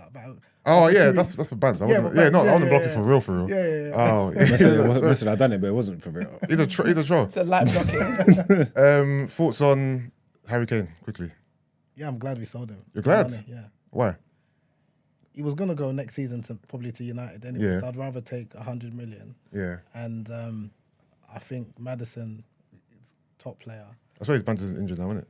Yes, just 2 games. Oh, just 2 games, oh. No, but we've got good midfield, strong attack, and I think we probably could get top 4. What do you think of I think Ange? so. Yeah. I think positive football. Yeah. What do you think of the gaffer? I'm really impressed. The way he talks is just up. My only worry now is Arsenal. I'm actually worried. Because Oh, you're worried now, yeah? Slightly because Man City's, Guardiola's out for 2 games and they've got some injuries and they're selling a lot of leaders. So if Arsenal, well, hopefully they'll do Arsenal slip up in the Champions League and the Premier League, but I think Arsenal can maintain another title challenge. But hopefully they won't. But I still think I'm confident Tottenham can get top 4, or maybe even slightly go for top 3. Even without your best... Because You don't need. No, but you haven't replaced your best We player. got to the Champions League final without Kane. People forget that. Our best games, as much as Kane is a top striker, world-class striker, I'm not going to... I'm a long-suffering Spurs fan. Last 5 years, most of our best games has been without Kane. But how has your team improved from last year? because other people have to step up. We're not relying on him. Yeah, that's just reliance on people stepping up though. That's Like, look how we smashed United. Wow. He didn't really smash it. Wow. Fine, yeah. Second half. You know what? Why did you First half he was forget the first half? Talk on it. Yeah, It's a first half he was better. football's a game of two halves. Yeah, first half he was So better. so first half we was better. Second half you was better. Fair enough, you got the goals, but then all of a sudden you smashed us. Like that's unfair. That's ridiculous. That's unfair. No, you know what it was though. To be fair, in that game, what was good was the adjustments that you made, innit? Like he was going for it. That's Yeah, what, like, The last adjustments season, that you yeah. made actually had a difference on the outcome of the game. You get what I'm trying to say? That so it's hard to knock. United are going through it in a minute, man. But they just look. I don't like tactically. They're trying something that is kind of working and it's not working. You know what I'm trying to say? Like that high press and that squeezing from the front has been working. The high turnovers and the transitions up the pitch has been working, and we have created opportunities, but we haven't took them. Do you think Mount was Ten Hag's signing or from the board? Because I don't know how I think he fits liked in. man. He liked man from when he was at Vitesse or whatever Really? it's called. Yeah, he Okay. liked man. And Mount plays into what he's trying to do. With us, I just think we need a striker quickly and need to get Rashford back out in that 9. If we take our chances, because goals change games, innit? Yeah. You know what I'm trying to say? That. So if we take our chances that we're creating, things will be different. Like in that Tottenham game. If we went into the if you scored first, if we went into the half, if we went into the half 2-0, Yeah, the game would have been over. chances are we would have got something out of the game. Are you aware that you lot lost the behind the doors friendly yesterday to Burnley? To Burnley or something like that. 3-0. Yeah, but none of our starters played that. shit. I you know. Because I know the lineup. Who's the first team people in that started? Anthony, McTominay, Van der Beek. None of our starters played. Didn't you sign a striker, but he's injured? Yeah, I think he might be in the squad for the for the Forest game. So you said Rashford up top. Now we want Rashford on the left. Oh, on the left, really. yeah, because he said he doesn't want to play down the middle. Yeah, like I'm saying again, we've created the chances. The numbers are there. It's just kind of not. It's not really sustainable if you're not taking your chances. And then teams has figured out how to play against it. You get what I'm trying to say? Like, so it's making man look shakier than what it really is. You get what I'm trying to say? That, but tactically, it's not like it's all over the place. He's trying something, and the things that he's trying are like I'm saying, they're half working, and then they're half not. And then when you don't take your chances, and then when you get left and leave Casemiro isolated and get overrun in the midfield and all that, it just looks like a shit show. But it's not as bad. It's not as bad as people are making out. They're always going to pile on because it's United. because it's innit? United. Yeah. You know what I'm trying to say? Would you take Lukaku back? Nah. 'Cause he's like training with the under 21s, and he's still I think he's still a top striker. With the rights. No, he's Lukaku. at Chelsea. Yeah, but he's trained like he's been outcasted. So he's Oh, you training mean with would under they 21. buy him Yeah, I'm again? just saying because he's still a top. I don't know striker. where, but I've seen people say. I don't know if it's just fans suggesting it, but like, no, I wouldn't want Lukaku back. No, that makes no sense to me.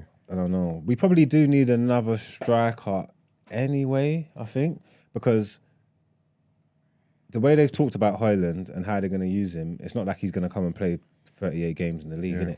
You know what I'm trying to say? So the games when he's not there, what are we doing? Putting Rashford through the middle again. His first 2 games of the season, whether it's worked or not, or however the results have been, you can just see from his body language that he don't want to play wanna there. be there, yeah. You know what I'm trying to say? Like, he Because just, Gary Neville was saying that as well, and I was like, does he have insider knowledge? Because I know he did the interview with him recently, and he was saying he doesn't want to play up top. he don't Like want a to play up middle. top. I went to the first home game of the season. I could just see like petulance and body language from the first 10, 15 minutes. Like, obviously he's going to do the job he's going to do, but he doesn't want to be there though. Like, you know what I'm trying to say? Like, he doesn't want to be there, and he's probably wasted. You get me? But no, but Spurs look alright though. And And there's no pressure on us. That's a good thing. yeah, I suppose you get me. You lost your striker. There was no real expectations. No expectations. So you could just do your thing. I'm just worried about Arsenal now, generally. But I still think, top 4. We can. Yeah. I think we can get top 4. Okay. And you think your performances have been perfect these 2 games? No, not at all. But we've managed to win regardless. I was telling Ben yesterday, I'd rather us start off slow and maybe not be a complete unit and then get better as the season goes on, as opposed to last season where we started off great and then towards the end we fell apart. So, But regardless of what's going on, as long as you're picking up the points along the way, then it doesn't really matter, does it? it don't matter. But you know, it is with me right now. I feel like Arteta is forcing Havertz into the team, and because of that, he's experimenting. He's got Partey at right back, and I'm not. When it comes to Havertz, I'm so unsure. I'm so skeptical about what his role is and what Arteta wants him to do and whether or not it's going to pay off. But I'm willing to go for the ride. But right now, Would you make of having 2 top number 1s keepers like your? to me, it just says that next season one of them's going. Oh, you think so? I think it's cool for this season, but okay. it's not like you were saying. It's not gonna. You can't sustain that. You can't have two number one keepers competing for the same position. But So isn't the new one on loan at the moment? He's on loan? Option to buy. So how are you going to know? So who's I the guess I think getting him alone was a good thing, right? Because then if he doesn't perform well, he just goes back to Brentford. No, I think it's triggered the mandatory after a certain amount of games. Oh, is it? Oh, is it? Yeah, but we can. I don't want yeah, but don't quote then me we on can that, but I think it deliberately is. keep him under that threshold. Then Yeah, but they're not going to do that though. They wanted Raya. Raya's the future. unless Arteta wants Raya to replace Ramsdale long term, and it's only inevitable that Ramsdale will leave. What's wrong with Ramsdale? Why do you think? I don't know because he performed well up until the last couple of games last season. He's got a mistake in him. I don't know what's wrong with Ramsdale. I didn't think there was an issue with Ramsdale, to be fair. Obviously, Arteta knows better than me, but I didn't think we needed a new keeper. I didn't think that at all. So, I don't know, man. Maybe it's about his distribution. Maybe it's about he's not the best shot stopper, I guess. I don't know. But he's a good keeper. You see City trying to bolster their midfield, obviously with Paqueta going through all that shit with the betting scandal and the Yeah. I didn't know about that until yesterday, actually. Yeah, he's being investigated for like a few yellow cards. Yeah. They've been done, so that deal's off apparently. that deal's off. But now they've gone to Matheus Nunes. What do you think of that? From Wolves, innit? Yeah, Wolves rejected 47 million. I think. 47, yeah. Yeah, he's a decent player, and I feel like Pep will improve anyone that goes there. To be fair, He's So, good, young boy. He's decent. I like Yeah. him still. You reckon they get that done? I think they've got no choice. So yeah, they I will. see everyone raving about that Doku, and I've never watched him play live. I've just seen like clips and things, but it looks like a handful though. which is good.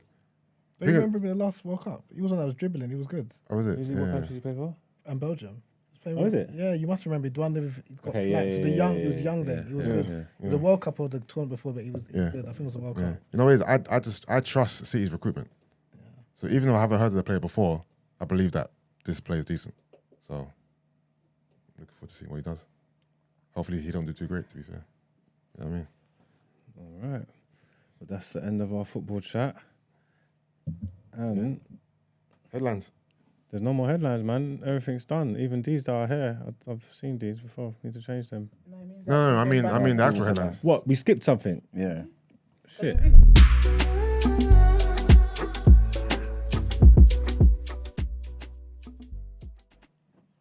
All right. So our next headline. Kwesi Kwarteng should have been in that, to be honest. What for this thing? Yeah, for real. Calling a black queen a jackass. He's a jackass. He's jacked up hairline. Sorry, man. As you were. That's right.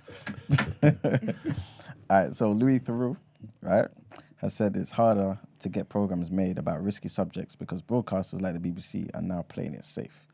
So the presenter said his documentaries had often been about morally fraught people whose stories made me nervous. But he said broadcasters like the BBC now had a temptation to lay low and avoid difficult subjects for fear of causing offence.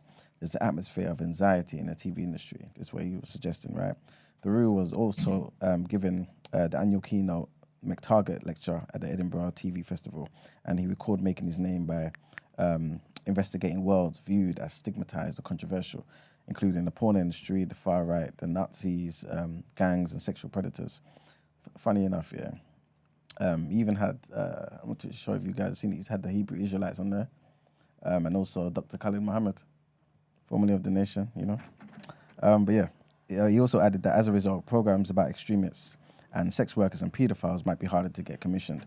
From his time working for the BBC, he said he could see all too well the no-win situation it often finds itself in.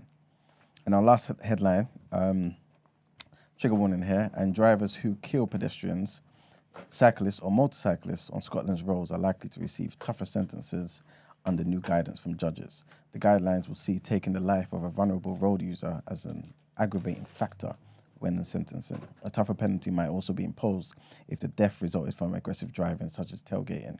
The new Scottish Sentencing Council guidance is subject to approval by the High Court.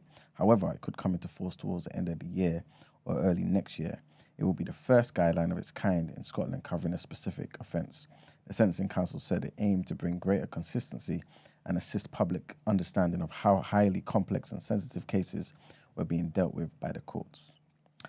And that's it for the headlines. Time to pay them bills. All right, let's get into our outro.